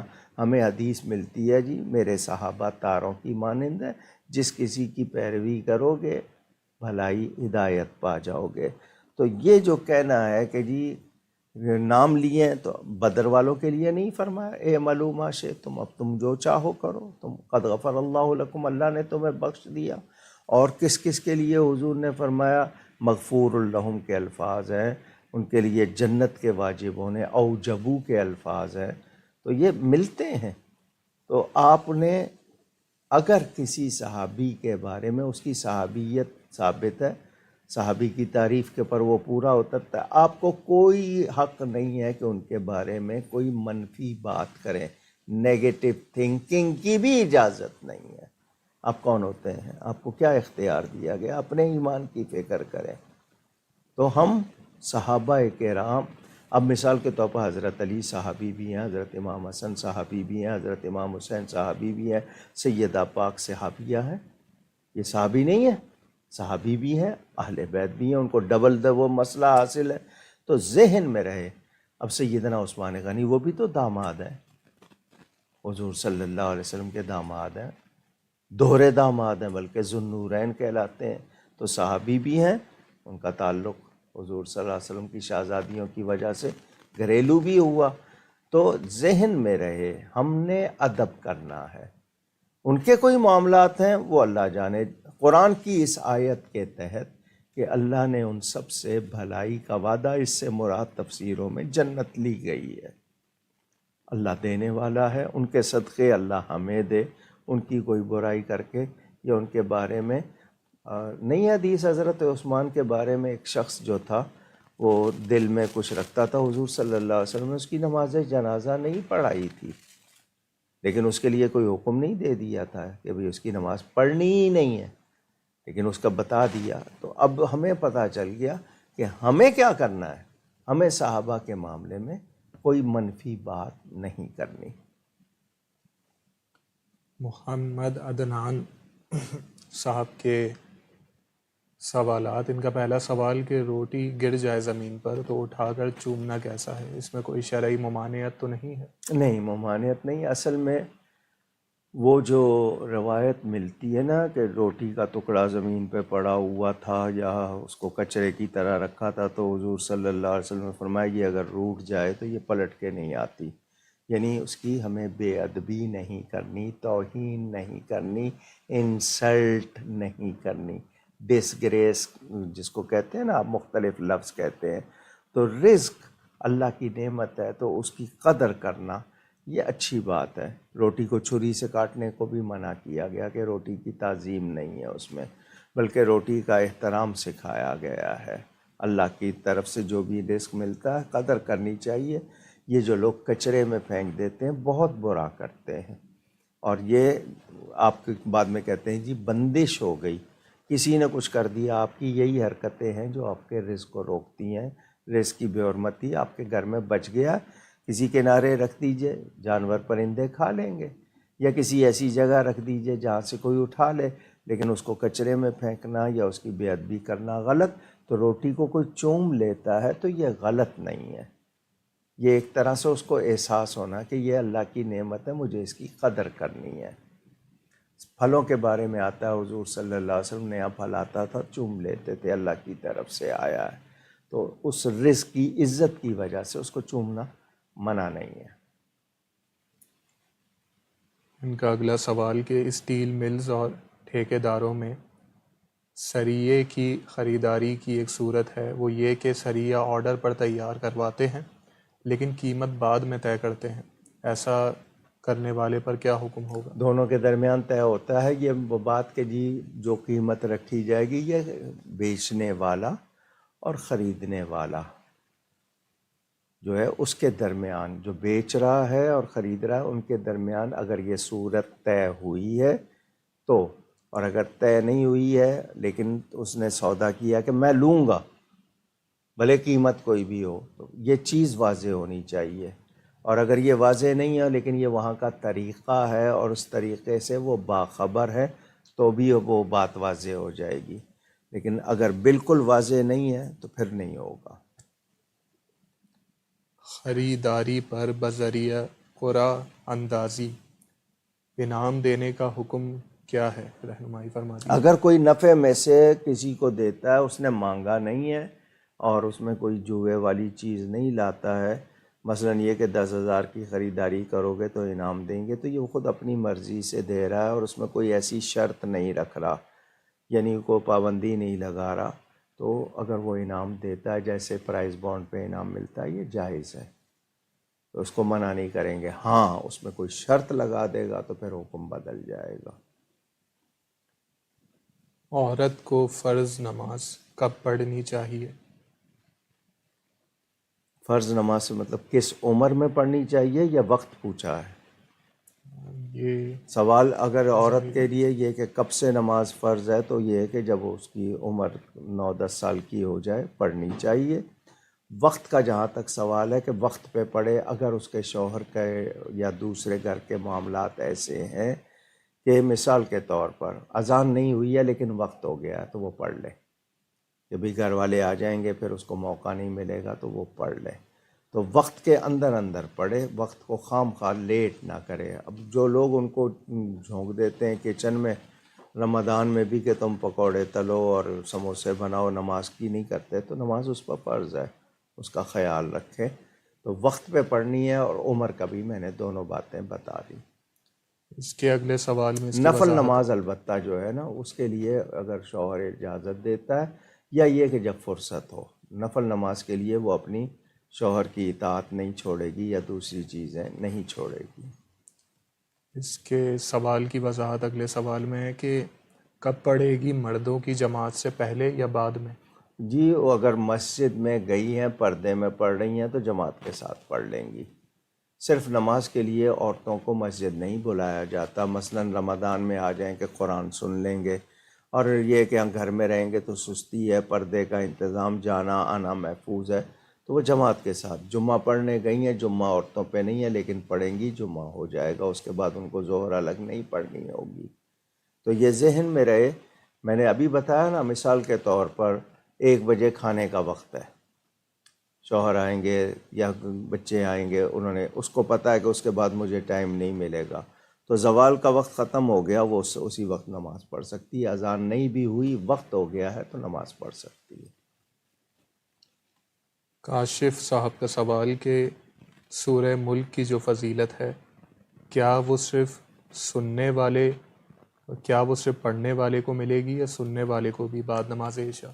جی سننے والے کو ثواب ملے گا، لیکن جو فضیلت پڑھنے والے کی ہے وہ اس کی ہے۔ سننا، قرآن کو سننا، اگر کوئی پڑھ رہا ہے اور آپ سن سکتے ہیں تو سننا بہت ثواب ہے، بلکہ کوئی آواز کے ساتھ پڑھ رہا ہے تو سننا چاہیے، لیکن آپ کا کوئی اور کام ہے ضروری اور آپ وہ نہیں سن سکتے ہیں تو پڑھنے والے کو تو جو ثواب ہے وہ الگ ہے، ہاں سننے پر بھی ثواب ہے۔ انڈیا سے جاوید اختر صاحب کے سوالات۔ ان کا پہلا سوال کہ ہمارے بہت سے ایسے رشتہ دار ہیں جو کہ سنیوں میں جب بیٹھتے ہیں تو سنی بن کر رہتے ہیں، لیکن ان کی رشتہ داری دیگر بد مذہب لوگوں سے بھی ہے اور وہ صلح کلیت پر کاربند ہیں۔ رہنمائی فرمائیے کہ ان کی صلح کلیت سے کس طرح بچا جائے۔ وہ رشتہ داروں کے معاملے میں بھی ایسا ہی کرتے ہیں، جیسے رشتہ دار سے ناراض ہیں اس سے بھی ملتے ہیں؟ سوال ہے میرا۔ یا کسی نے ان کے پیسے مارے ہوئے ہوں اور وہ اس کے لیے بھی اسی طرح دعائے خیر کرتے ہیں یا اس کے ساتھ بھی محبت سے پیش آتے ہیں؟ اپنے معاملات کو بڑی اہمیت دیتے ہیں، ایمان کے معاملے کو اہمیت کیوں نہیں دیتے؟ اگر کسی نے آپ کے پیسے مارے ہیں وہ گناہ گار ہے، کسی نے آپ کا دل دکھایا ہے وہ گناہ گار ہے، لیکن جس نے ایمان کے بارے میں غلطی کی ہے اس کا معاملہ تو بہت سخت ہے، وہاں آپ کیوں نرم پڑ جاتے ہیں؟ تو جو جان بوجھ کر ان کے ساتھ ہاں ان کو تبلیغ کرنے کے لیے کہ ان کو اپنی طرف لانے کے لیے ملتا ہے وہ اور بات ہے، تو اس کے ملنے کا مقصد یہ ہے کہ میں ان کو صحیح عقیدوں کی طرف لاؤں، ان کے ساتھ بیٹھتا ہے وہ اور بات ہے، لیکن یہ کہ ان کے عقیدے جانتے ہوئے کہ وہ غلط ہے مگر ان کو صحیح سمجھتا ہے کہ یہ بھی صحیح ہے، پھر وہ غلط ہو جائے گا، کیونکہ جاننے کے بعد غلط کو غلط کہنا ماننا ضروری ہوگا۔ قطعی بات ہے، اصولی بات ہے، فروعی بات ہے، وہ درجہ بدرجہ ہے، لیکن آپ صلح کلیت اس کو کہیں کہ نہیں جی جو بھی ہے بس ٹھیک ہے، اپنا اپنا ہے اس کا معاملہ، تو ہمیں بھی پھر دوسرے معاملات میں بھی یہی کرنا چاہیے، وہاں تو ہم بڑے سخت بن جاتے ہیں، ایمان کو اہمیت نہیں دیں گے تو جو آپ کا وفادار نہیں، آپ اس کے لیے بھلائی کی نہیں رکھتے، تو جو اللہ اور اس کے رسول کا وفادار نہیں ہے میں اس کے لیے کیسے نرمی رکھوں؟ جبکہ قرآن کہتا لیغیظ بہم الکفار واغلظ علیہم، قرآن تو سختی کے لیے کہہ رہا ہے منافقوں سے بھی، اور آپ نرمی رکھنا چاہتے ہیں تو یہ غلط ہوگا۔ ان کا اگلا سوال کہ یہاں خواجہ غریب نواز اور حضرت صابر پاک رحمۃ اللہ تعالی علیہما کی بارگاہ میں نیاز کی مٹھائی کے ساتھ ہاتھ پر کچھ باندھتے بھی ہیں ڈوری قسم کی، تو پوچھنا یہ ہے کہ یہ رسم ہندو لوگوں کے ہاں بھی رائج ہے تو کیا مشابہت تو نہیں ہوگی؟ پہلے پگڑی پہنائی جاتی تھی، بزرگوں کے پاس آتے ہیں نا، تو اب وہ پگڑی ہو گئی مہنگی، اس کی جگہ دے دیے دھاگے، تو وہ دھاگا وقتی طور پر اگر باندھا تبرک کے طور پر، لیکن یہ کہ اس کو سمجھ لینا اور مستقل، وہ غلط ہوگا، باندھے رکھنا اس کو۔ ہاں کسی نے کچھ پڑھ کے تھوڑی دیر کے لیے کہ درد کے لیے تکلیف کے لیے باندھا ہے وہ اور بات ہے، لیکن یہ کہ اس کو اس طور پہ رکھنا اور پھر اس کو میلا بھی ہو جائے کھولنا نہیں ہے، اور یہ درست نہیں ہے۔ لیکن صرف دھاگا باندھنا برکت کے لیے نسبت کا ہے، وہ لیا آ کے رکھ دیا سنبھال کے کہ وہاں سے ملا ہے، لیکن یہ کہ اس کو جس طرح وہ کیا ہوتا ہے، وہ فرینڈشپ کیا کہتے ہیں اس کو، فرینڈشپ بینڈ.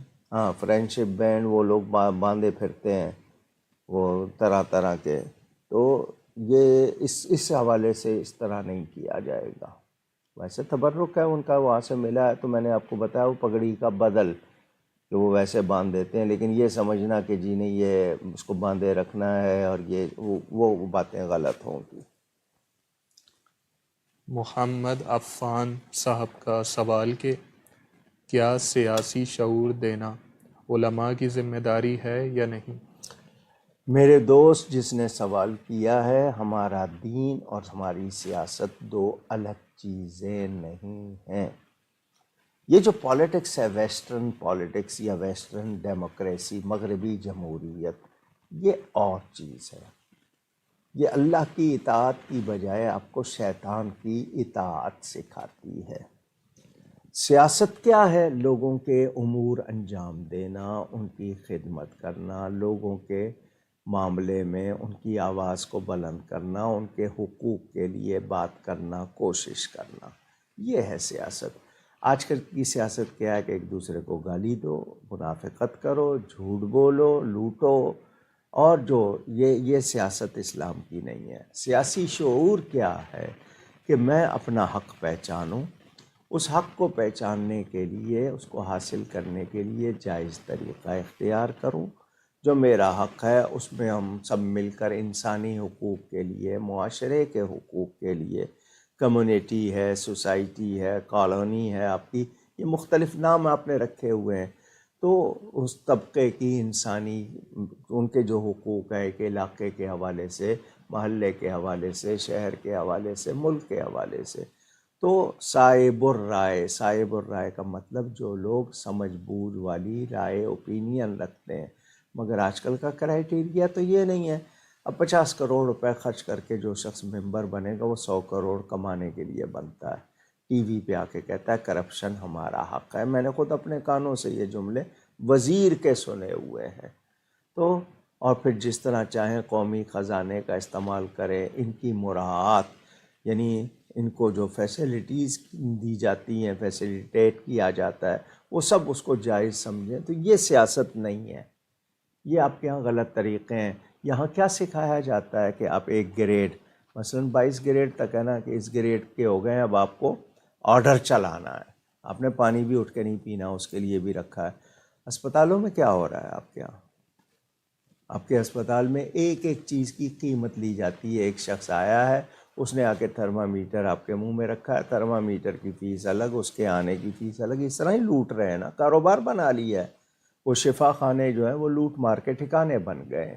تو ہمارے ہاں جو طریقہ حکمرانی ہے یا لوگوں کا، اس کو آپ اسلامی نہ سمجھیں، یہ اسلام سے ہٹے ہوئے لوگ ہیں۔ اسلام میں سید القوم خادمہم، قوم کا سردار ان کا خادم ہوتا ہے۔ سیدنا فاروق اعظم نے خدمت کر کے دکھائی ہے نا، خلافت کے فرائض انجام دیے۔ ان کو پاکستان کا مقصد کیا، لا الہ الا اللہ محمد الرسول اللہ، اتنی بات کون جانتا ہے؟ کیا اس کے لیے کر رہے ہیں؟ اس سے ہٹانے کے لیے کر رہے ہیں۔ آپ کے یہاں نصاب سے مقدسات کو نکال کے ایکٹرز کو ڈالا جا رہا ہے، سیاسی فیگرز کو ڈالا جا رہا ہے، یعنی صحابہ کو، ازواج مطہرات کو، اہل بیت کو، اولیاء کو نکال کے گند کو ڈالا جا رہا ہے، تاکہ آپ کو دین سے دور کیا جائے۔ آپ کی برین واش، جس کو کہتے ہیں نا برین واشنگ، یعنی ذہن سازی کی جا رہی ہے کہ بچوں میں دین نہ جائے، ان کو ان سے، ان کی بنیاد سے ہٹاؤ، یہ ہو رہا ہے۔ تو اگر آپ اس کو سیاست کہتے ہیں تو پھر میں نہیں جانتا کہ یہ کیا ہے۔ ہماری سیاست، وہ جو علامہ اقبال نے بھی کہا نا، جدا ہو دین سیاست سے تو رہ جاتی ہے چنگیزی، جدا ہو دین سے سیاست تو رہ جاتی ہے چنگیزی، وہ چنگیزی ہو رہی ہے۔ یہ یہاں طاؤس و ربا بھی ہے، سب کو بس کمانا ہے، اس میں مراعات حاصل کرنا ہے، پرمٹس لینے ہیں، پلاٹس لینے ہیں، دورے کرنے ہیں، قومی خزانے کو لوٹنا ہے، اس کا نام اسلامی سیاست نہیں ہے۔ محمد علی صاحب کا سوال کہ کیا 2 بچوں کا اگر اکٹھا عقیقہ کرنا ہو تو ایک گائے لی جا سکتی ہے یا دونوں بچوں کے لیے علیحدہ بکرا لانا لازمی؟ جی اگر گائے میں 2 حصے، دونوں کے 4 حصے ہو گئے، باقی 3 جو ہیں آپ دونوں کی طرف سے پوری گائے بھی کر سکتے ہیں، باقی 3 حصوں میں آپ کوئی اور برکت کے لیے ڈال دیں، وہ ہو سکتا ہے۔ اگر آپ کو اللہ نے اتنی دی ہے تو آپ لڑکے کی طرف سے 2 حصے کر لیں گے گائے میں، یا پھر 1 بکرا جو لڑکی کا اور 2 بکرے لڑکے کے، اس طرح تو آپ پوری گائے بھی کر سکتے ہیں۔ آپ کو اللہ نے توفیق دیا 10 گائے کریں آپ۔ ہلال اکبر صاحب کا سوال، حضور صلی اللہ علیہ وسلم کا فرمان ہے کہ علی مجھ سے ہیں، میں علی سے ہوں، اس کا کیا معنی ہے؟ علی میرے گھر والوں میں سے ہے، علی میرا ہے، میں علی کا ہوں۔ علی مجھ سے ظاہر ہے، میں علی سے ظاہر ہوں۔ علی میں جو کمال ہے وہ میرا ہے، یعنی اس سے جو کمال ظاہر ہوگا وہ میرا ہوگا۔ میں علی سے ہوں تو یہی مطلب کہ میرا اظہار ہوگا علی سے، میری ہی باتیں ظاہر ہوں گی۔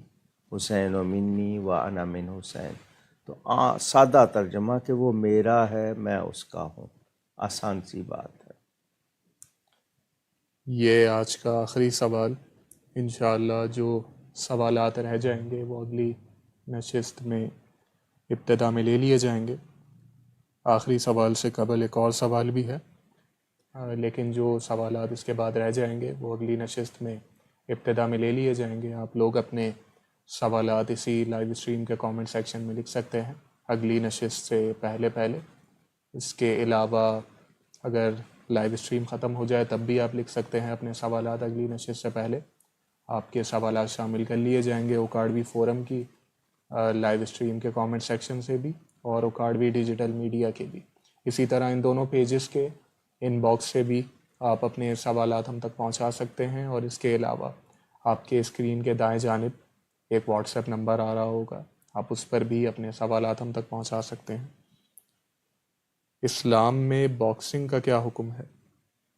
3 کھیل ہیں اسلام میں، اس میں آپ کی گھوڑ سواری، تیر اندازی، تیراکی، سوئمنگ، ٹارگٹ کا وہ کرنا، اور رائڈنگ۔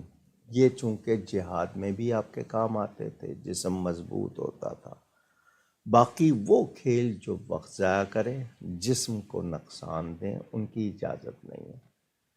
یہ باکسنگ، یہ کراٹے، یوگا وغیرہ، چونکہ اس میں ان کا مشن بھی ہے تو اس کی گنجائش نہیں ہے۔ ہاں آپ لوگوں نے کرکٹ کا جنون قوم کو دے دیا ہے، جبکہ قومی کھیل ہاکی پاکستان کا، لیکن کرکٹ کا جنون گلی گلی بچے بچے کو لگایا ہوا ہے۔ وہ میچ ہی میچ ہوتے رہتے ہیں، اس کے لیے نمازوں کی پرواہ نہیں ہے کہ آج جمعہ ہے، جمعے کا ٹائم ہے، یا عید میلاد النبی ہے، 10 محرم ہے، کچھ بھی ہے، سب لگے رہتے ہیں۔ تو یہ ایسا کھیل، بچوں میں ایسے کھیل ہوں یا دوسرے میں، ایک تو یہ کہ اس میں دوسرے کو نیچا نہ دکھانا مقصود ہو، جو آپس کے کھیل ہیں، اور جسمانی طور پر ایسی چیز نہ ہو۔ تو باکسنگ میں یہ کہ چہرے پہ مکے مار رہے ہیں، حالانکہ تھپڑ تک مارنے سے منع کیا کہ چہرے پہ نہ مارو، تو یہ باکسنگ اسلامی کھیل نہیں ہے۔ اسی طرح ہر وہ کھیل جو ہماری تعلیمات کے منافی ہے، اس کو اسلامی کھیل نہیں کہیں گے، ویسے کھیل ہے وہ آپ کھیل رہے ہیں۔ اب وقت بھی ضائع کرنا، شریعت کی پابندی بھی نہ رکھنا، کتنے ہیں کچھ کھلاڑی ہیں جو نماز بھی پڑھتے ہیں، پابندی کرتے ہیں، باقی کو پتہ ہی نہیں ہے، ان کے نام سے جو کچھ ہو رہا ہے، اللہ گلا اور اس کا ناچ گانا اور پینا پلانا، پتہ نہیں کیا کیا باتیں، اسکینڈلز کتنے آتے ہیں، اور خرد برد بھی اور لوٹ مار بھی۔ تو اللہ معاف کرے، میں نے اس لحاظ سے بتایا باکسنگ جو ہے وہ اچھی چیز نہیں ہے، ویسے بھی اچھی چیز نہیں ہے۔ آج اور کا محمد آخری علی صاحب جی، جو تھے، جن کو باکسر پارکنسن کی کیسی بیماری ہوئی تھی، اور اسی طرح بہت سے لوگ جو ہیں، لیکن یہ کہ اچھا کھیل ہو، صحت بنانے والا ہو، اور اس میں آپ مثلا کشتی کرنا ہے تو لباس میں ایسا نہیں ہے کہ آپ ننگے ہو رہے ہیں، کیونکہ ناف سے گھٹنے تک مرد کو ڈھانکنا ہے. باہر والے وہ کرتے ہیں، یہاں پر صرف جو انڈر ویئر ہوتا ہے ان کا خاص، تو وہ غلط ہوگا، اس کی اجازت نہیں دی جائے گی. اب ہماری لڑکیاں کرکٹ کھیل رہی ہیں، ہاکی کھیل رہی ہیں، اور سب کو دکھایا جا رہا ہے، اور اس کا نام اسلام رکھنا چاہتے ہیں آپ، تو پھر اللہ کی پناہ. آج کا آخری سوال مظفر صابر صاحب کا.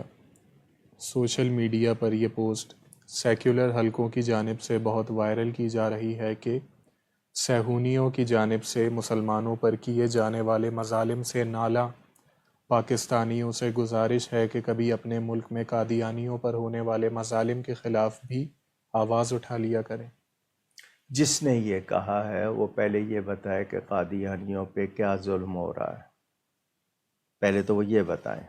ظلم تو انہوں نے کیا ہے نا، جو مسلمانوں میں آ کر نبوت کا جھوٹا دعویٰ کر کے مسلمانوں کو توڑا ہے اور قرآن و سنت کے خلاف باتیں کی ہیں. ظلم تو انہوں نے کیا ہے، دہشت گردی تو انہوں نے کی ہے.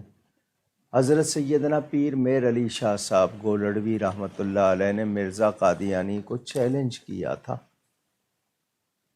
انہوں نے کیا دہشت گردی کی تھی کہ 2 مریدوں کو بھیج دیا ہوتا کہ جاؤ جا کے اس کا کام تمام کر دو. علمی مقابلہ کیا، تو دہشت گردی تو یہ کر رہے ہیں.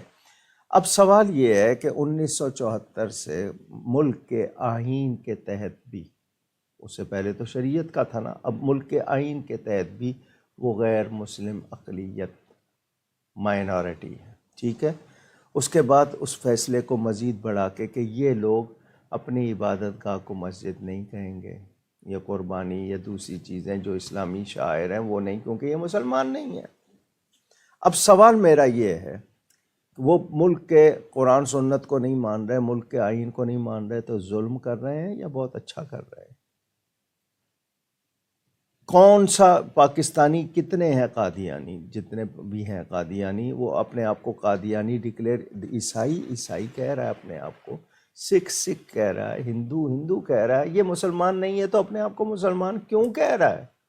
اچھا جی، اپنے عبادت گاہ پہ مینار یا محراب وہ چیزیں کیوں بنا رہے ہیں جب آئین میں موجود ہے؟ اچھا، جو لوگ یہ باتیں کر رہے ہیں کہ جی ان پہ ظلم ہو رہا ہے، مجھے یہ بتائیں باقی دنیا میں کالوں کے ساتھ کیا ہو رہا ہے، جس کو آپ سیاہ کہتے ہیں، وہاں آپ کیوں نہیں بولتے؟ اچھا جی، وہ فلانی خاتون ہے، اس کو نوبل پرائز ملا ہے، وہ تعلیم کی بات کر رہی ہے، تو یہ 5000 بچہ جو غزہ میں مار دیا گیا ہے اس کے لیے کیا ہے، کیوں نہیں بول رہے؟ جو ہسپتال پہ انہوں نے بم گرائے اور ہسپتال کے اندر جو بھیج رہے ہیں عیسائی، وہ پوپ فرانسس صاحب یہ تو کہہ رہے ہیں جنگ بندی کرو. کیا انہوں نے حکم دیا تمام عیسائیوں کو کہ تم لوگ جنگ بندی کرواؤ اور اس کے خلاف ہو جاؤ؟ عیسائی پشت پناہی کر رہے ہیں ان کی. تو آپ پہلے ان چیزوں کا جائزہ لیں. مسلمان، اب قادیانی اگر کوئی پاکستانی ہے اور آئین کے تحت وہ رہتا ہے، کیا اس کو یہاں پر پراپرٹی خریدنے کی اجازت نہیں؟ کیا کاروبار کرنے کی اجازت نہیں؟ کیا اس کو شادی کرنے کی اجازت نہیں؟ لیکن وہ تسلیم کرے اپنی حیثیت کو. وہ مسلمان نہیں ہے لیکن مسلمان کہلانا چاہتا ہے، تو ظلم تو وہ کر رہے ہیں.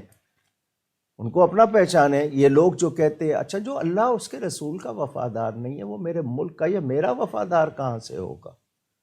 کیوں رعایت ڈھونڈ رہے ہیں ان کے لیے؟ ان کا اپنا معاملہ ہو، میں نے جیسے ابھی پہلے مثال دی تھی، اپنے رشتہ دار سے جھگڑا ہو جائے تو یہ جناب اس کو دیکھنا گوارا نہیں کرتے، حالانکہ اس نے کفر نہیں کیا. قادیانیوں نے تو پھر کفر کیا. رشتہ داروں میں بول چال میل جول بند ہو جاتی ہے. اس وقت ان کو یہ نہیں ہوتا کہ جی ظلم ہو رہا ہے. حالانکہ جو بلا وجہ، بغیر شرعی وجہ کے بہن بھائیوں سے، رشتہ داروں سے بلا شرعی وجہ کے بول چال بند رکھے، اس کا نہ فرض قبول ہے نہ نفل قبول ہے. حدیثیں موجود ہیں. وہاں ان کو سمجھ نہیں آتی. اس کو کیوں ظلم کہہ رہے ہیں؟ یہ کہاں سے ظلم ہو گیا؟ ظلم تو وہ کر رہے ہیں. بیٹھے کہاں ہیں؟ مرکز کہاں ہے؟ وہ جو اسرائیل نامی ملک ہے وہاں بیٹھے ہوئے، وہاں امریکہ میں جا کے امریکی صدر سے شکایتیں کر رہے ہیں، دنیا کو کلپ دکھا رہے ہیں. یہ ظلم نہیں ہے ان کے؟ یہ کیا طریقے ہیں؟ تسلیم کریں. دین کو نہیں مانتے تو پاکستان میں رہنا چاہتے ہیں، پاکستانی آئین کو مانیں، اس کے مطابق کریں. کیا ان کو کیا نہیں ملا ہوا؟ لیکن یہ کہ اپنی حیثیت تو نہیں کرنی. مسلمان نہیں ہے لیکن خود کو مسلمان کہلانا چاہتے ہیں. کیسے ہوں گے جب قرآن و سنت کے مطابق نہیں ہے تو کیسے مان لیا جائے؟ اور اب تو آئین میں موجود ہے. عجیب بات ہے. آج کوئی کسی برانڈ پر اپنا وہ لگا لے نا، اس برانڈ کا نہیں ہے اور وہ لگا لے تو اس پر مقدمہ ہوگا یا نہیں؟ اچھا جی، امریکن کانگریس، وہاں کی اسمبلی کو کانگریس کہتے ہیں نا، اس کا ممبر نہیں ہے، وہ اپنے آپ کو ممبر بتائے تو وہاں کیا ہوگا؟ اس پر فورجری کا مقدمہ ہوگا یا نہیں ہوگا کہ یہ جھوٹا ہے، دھوکہ دے رہا ہے؟ اس پہ ہوگا یا نہیں ہوگا؟ تو ایک شخص نبی نہیں ہے، نبوت کا دعویٰ کر رہا ہے، ایک شخص مسلمان نہیں، مسلمان ہونے کا دعویٰ کر رہا ہے، تو اس کے لیے وہی قانون کیوں نہیں ہے؟ عجیب بات ہے. قرآن ان کا چھپا ہوا میرے پاس موجود ہے، جو اس میں آئے میں ان کو دکھا دوں کہ کہاں کہاں انہوں نے اور کتنے کفر کیے ہیں اس مرزا نے، اور کتنا گند مارا ہے. اس نے یہاں تک کہا کہ جو مجھے نہیں مانتے وہ سور کے بچے، کتیا کے بچے حرام ہیں. ساری دنیا کے مسلمانوں کو تو اس نے یہ کہہ دیا ہے. تو یہ تو بہت نیکی کا کام ہوگا نا، یہ تو ظلم نہیں ہوگا نا ایسا کہنا. خود کو خدا تک کہا اس نے، معاذ اللہ، یہاں تک کہا کہ اللہ نے میرے ساتھ زنا کیا، معاذ اللہ. یہ تک تو اس نے الفاظ لکھے، اس کے باوجود کہہ رہے ہیں کہ ظلم. سوچنا چاہیے. الحمدللہ ہمارے ہاں تو پانی کا ناجائز بہانا، وضو میں مبالغہ کرنا، اس کی اجازت نہیں ہے. ہمارے ہاں ظلم کی اجازت کیسے ہوگی؟ اور اللہ ظالموں کو پسند نہیں کرتا. نبی پاک صلی اللہ علیہ وسلم کے صحابہ میں حضرت ابو بکر نبی اور رسولوں کے بعد افضل بشر ہیں. انہوں نے نبوت کے جھوٹے دعوے دار کے ساتھ جہاد کیا یا نہیں کیا؟ پوری 1400 سال کی تاریخ دیکھ لو. حضور صلی اللہ علیہ وسلم فرمایا میرے بعد 30 دجال دھوکہ دینے والے کذاب جھوٹے ہوں گے، اور ان میں سے ہر کوئی سمجھتا ہوگا وہ نبی ہے. جان لو میں آخری نبی ہوں، میرے بعد کوئی نبی نہیں. جس نبی کا کلمہ پڑھ رہے ہیں وہ جب کہہ رہے ہیں ان کی بات نہیں مانیں گے تو پھر کدھر کے ہیں؟ کہاں کے یہ لوگ مسلمان ہیں؟ اور اوپر سے وہ کہ الٹا چور کوتوال کو ڈھاتے، وہ والی بات ہو گئی.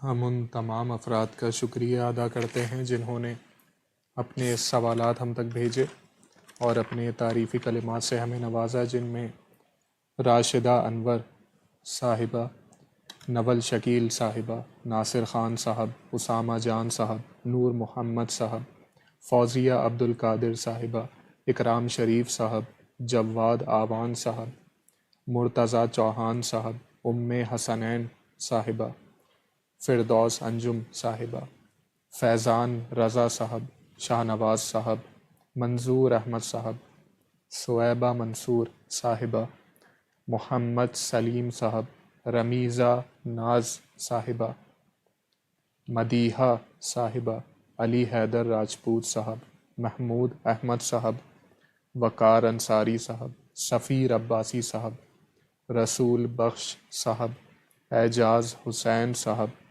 ظہیر عباس صاحب، مظہر خان صاحب، فارس صاحب، عفان قادری صاحب، حبیب عبد الرحمن صاحب، راشد قادری صاحب، محمد ظفر صاحب، خاقان حیدر صاحب، راؤ عبداللہ صاحب، گلزار صاحب، عائشہ صاحبہ، زینت بوانی صاحبہ، مظہر عباس صاحب، محمد حسنین صاحب، محمد حسین صاحب، وقار مسعود صاحب، آذان خان صاحب، شازیہ علی صاحبہ، رافع خان صاحب، ثناء اللہ صاحب، سید نبیل شاہ صاحب، محمد حسین صاحب، محمد عدنان صاحب، ہدایت رسول صاحب، باسط شیخ صاحب، اسامہ رضا صاحب، کاشف صاحب، جاوید صاحب، وقاص مصطفیٰ صاحب،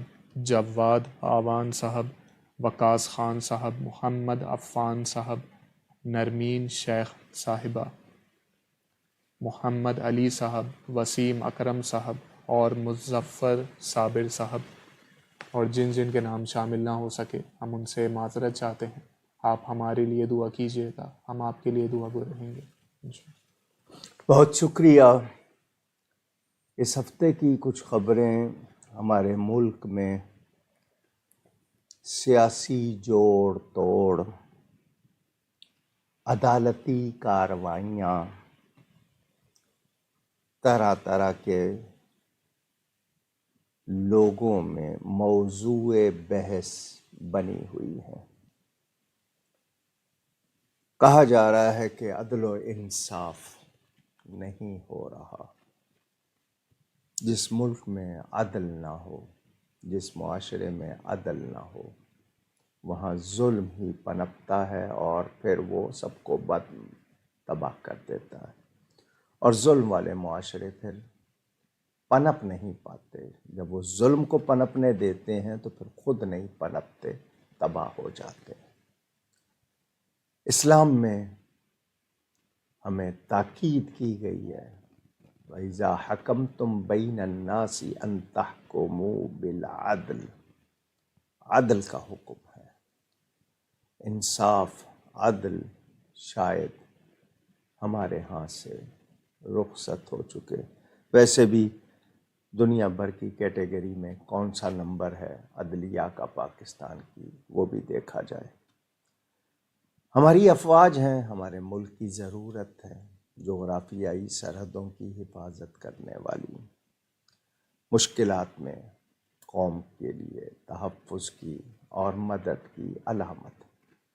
ان کے بارے میں کیا کیا پروپیگنڈا ہو رہا ہے، کیا کیا باتیں ہو رہی ہیں، لوگوں میں ان کے لیے کیا کیا رجحانات بڑھائے جا رہے ہیں، وہ بھی ایک المیہ ہے۔ اس ملک میں 75 سال گزر جانے کے بعد 76واں برس، لیکن بہت سی خرابیاں تو بڑی ہیں، لیکن اچھائیاں شاید چاہتا کوئی نہیں یا رہنے کوئی نہیں دیتا۔ قیادت کا کیا حال ہے، وہ کس کا دامن صاف ہے، کون ہے جو واقعی 62-63 جو آئین کی دفعات ہیں صادق اور امین کی، کون ان پہ پورا اترتا ہے نہیں معلوم، لیکن ایک رسہ کشی ہے۔ ترقیاتی منصوبے شروع کر دیے جاتے ہیں اور پھر بھول جاتے ہیں لوگ تکلیف میں، کتنی سڑکیں، کتنے راستے، پانی، گیس، بجلی کا کیا حال ہے، لوگ بلک رہے ہیں، تڑپ رہے ہیں، کتنی مشکلات ہیں، کوئی پرسان حال نہیں۔ فریاد جن سے کرنی ہے وہی تو سب کچھ یہ کر رہے ہیں، تو ان سے کیا فریاد کرنی؟ اگر واقعی وہ لوگوں کے لیے ہوتے تو پھر یہ حالات کیوں ہوتے؟ ادھر غزہ، وہاں پر کیا کیا نئی باتیں لائی جا رہی ہیں۔ حماس کی کارروائی، اسرائیل کے ظلم، دنیا نے دہشت گردوں کو پہچان لیا۔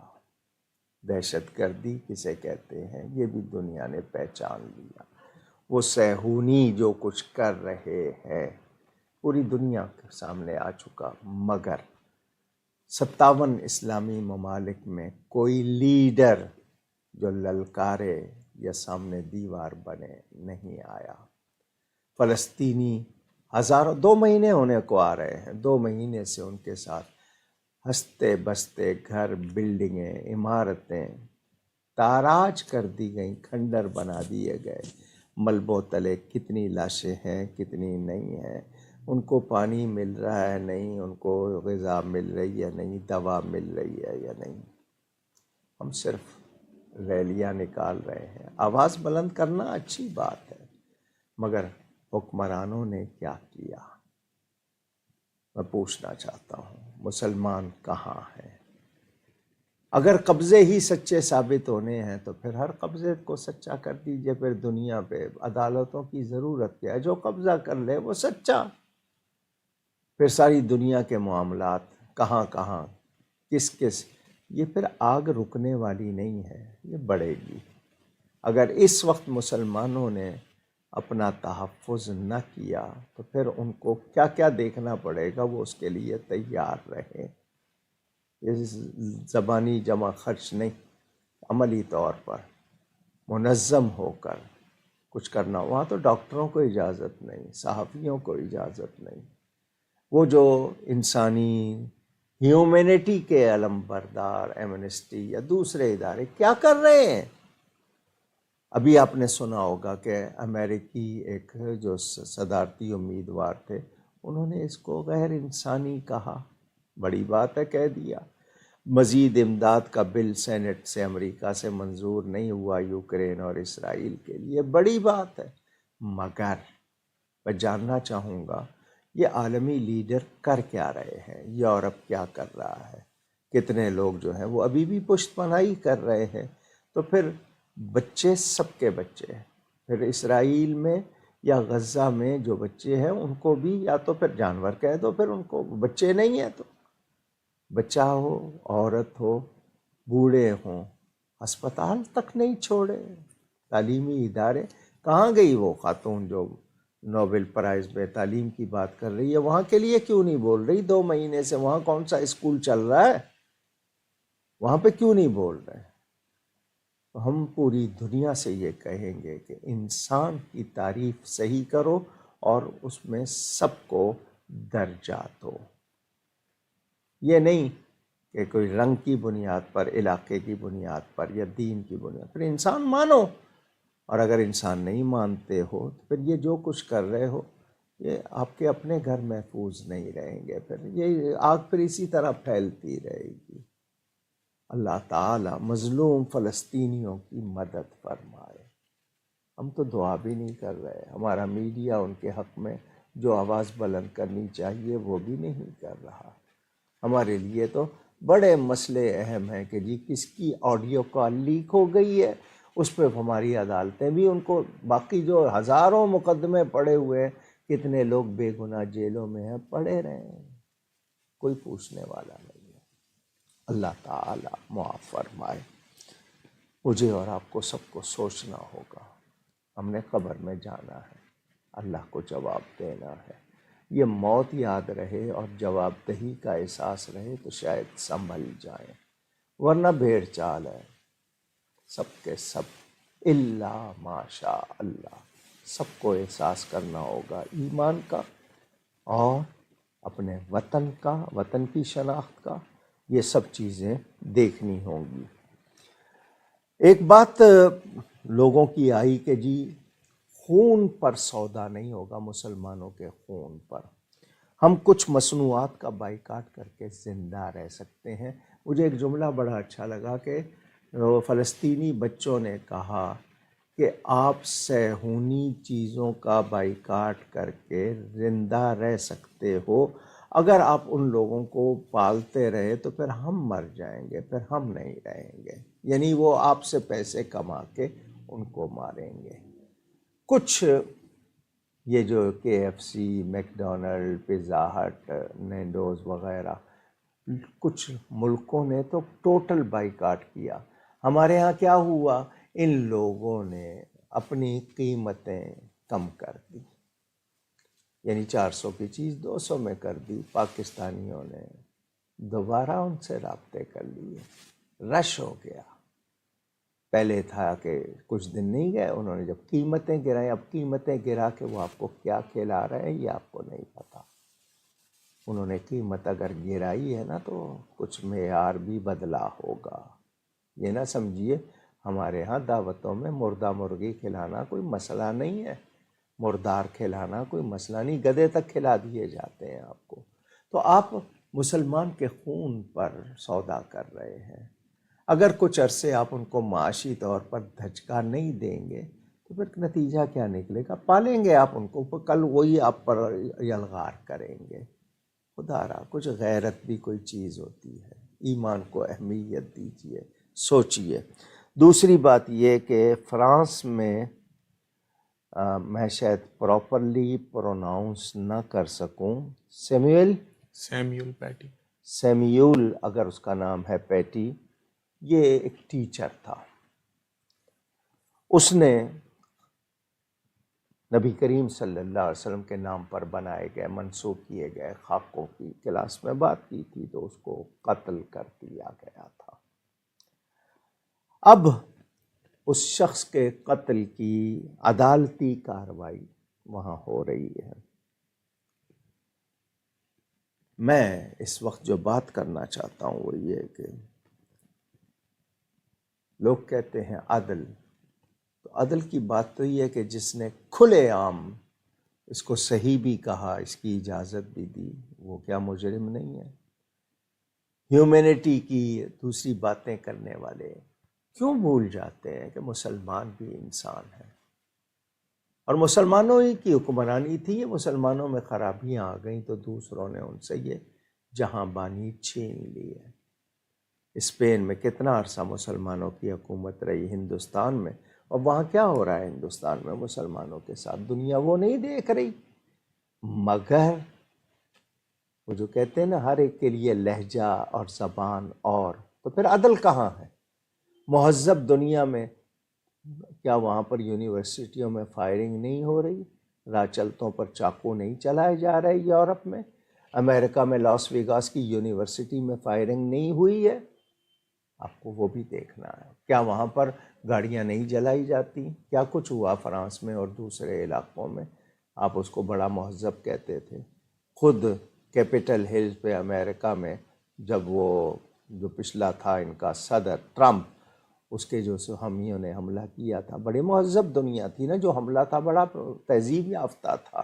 ان سب چیزوں کو بھی پیش نظر رکھیے۔ اپنی غیرت ایمانی کا جب وقت آئے اظہار کرنے کا، جھجکنا نہیں ہے، جرأت اپنائیے۔ یہ معذرت خواہانہ رویے حکمرانوں کے ہوتے ہیں جنہیں اپنی کرسی پیاری ہوتی ہے، اور یاد رہے موت کا وقت مقرر ہے، رزق کوئی نہیں چھین سکتا، جو آپ کے حصے میں ملے گا۔ اللہ کو یاد رکھیں، سچ بات کہنے سے نہیں گھبرائیں، ہاں کہنے کا طریقہ ہوتا ہے، یہ ضرور کہوں گا کہ سچ کہنے کا بھی طریقہ۔ تو ہمیں اس وقت غزہ کے مسلمانوں کی آواز بننا ہے، ہم سے جو ہو سکتا ہے ہم دعائیں بھی کریں، ان کی مدد بھی کریں، اور ایسا ماحول بنا دیں کہ ان پر مزید ظلم کا سلسلہ نہ رہ سکے۔ اس کی مجھے اور آپ کو کوشش کرنی ہے۔ اس کے علاوہ مجھے آپ سے یہ کہنا ہے، حضرت والد صاحب قبلہ رحمۃ اللہ علیہ کا 41واں عرس 1 فروری 2024 کو ہوگا۔ اشتہار چھپ چکے ہیں، اسکرین پر شاید آپ کو دکھائے جا رہے ہوں گے۔ جو سالانہ مجلہ چھپتا ہے عرس کے موقع پر، وہ بھی تیار ہے، انشاءاللہ وہ بھی پرنٹ ہو کے آ جائے گا۔ اگلی بات میں نے پہلے بھی بتایا، پھر بتا رہا ہوں، میرے والد صاحب قبلہ رحمۃ اللہ علیہ خطیب اعظم حضرت مولانا محمد شفیع صاحب اکاڑوی کی شاہکار کتاب شام کربلا، کربلا کے صحیح واقعات سند حوالوں کے ساتھ بہترین وہ انگریزی ترجمہ شائع ہو گیا ہے، ضیاء القرآن پبلیکیشن سے منظر عام پر آ گیا ہے۔ آپ کو ضیاء القرآن لاہور اور کراچی ان کے اردو بازار میں ان کے مراکز سے مل جائے گا، جامع مسجد گلزار حبیب سے مل جائے گا۔ وہ کتاب 476 صفحات کی بڑی بہترین کتاب، اس موضوع پر آپ کو اس سے اچھی کتاب شاید نہ ملے، وہ شائع ہو گئی ہے، یہ بھی بتانا ہے آپ کو۔ اس دوران جتنے لوگ ایمان کے ساتھ چلے گئے، اللہ تعالیٰ ان کی مغفرت فرمائے۔ جتنے لوگوں نے دعاؤں کے لیے کہا، اللہ سب کی جائز مرادیں پوری فرمائے۔ بہت سی باتیں ہیں لیکن وقت بہت زیادہ ہو گیا، میں ابھی اس کو نہیں بڑھاتا۔ کوشش کیجئے آپ لوگ اپنے ارد گرد جتنی بھی ہماری خرابیاں ہیں، ایمانی، اخلاقی، معاشرتی، معاشی، ان کو دور کریں۔ ہم لوگ اپنے آپ کو سنبھالیں، ہمارے ہر طبقے کو، ہر ادارے کو سدھار کی طرف جانا چاہیے۔ نہیں جائیں گے تو پھر تباہی کے سوا کچھ نہیں رہے گا۔ گفتگو میں مجھ سے کہیں کوئی غلطی ہوئی ہو، اللہ تعالیٰ اس کے رسول صلی اللہ علیہ وآلہ وسلم کی بارگاہ میں توبہ کرتا ہوں۔ نیکی کیجئے، نیکی پھیلائیے۔ بہت شکریہ۔ والسلام علیکم ورحمۃ اللہ وبرکاتہ۔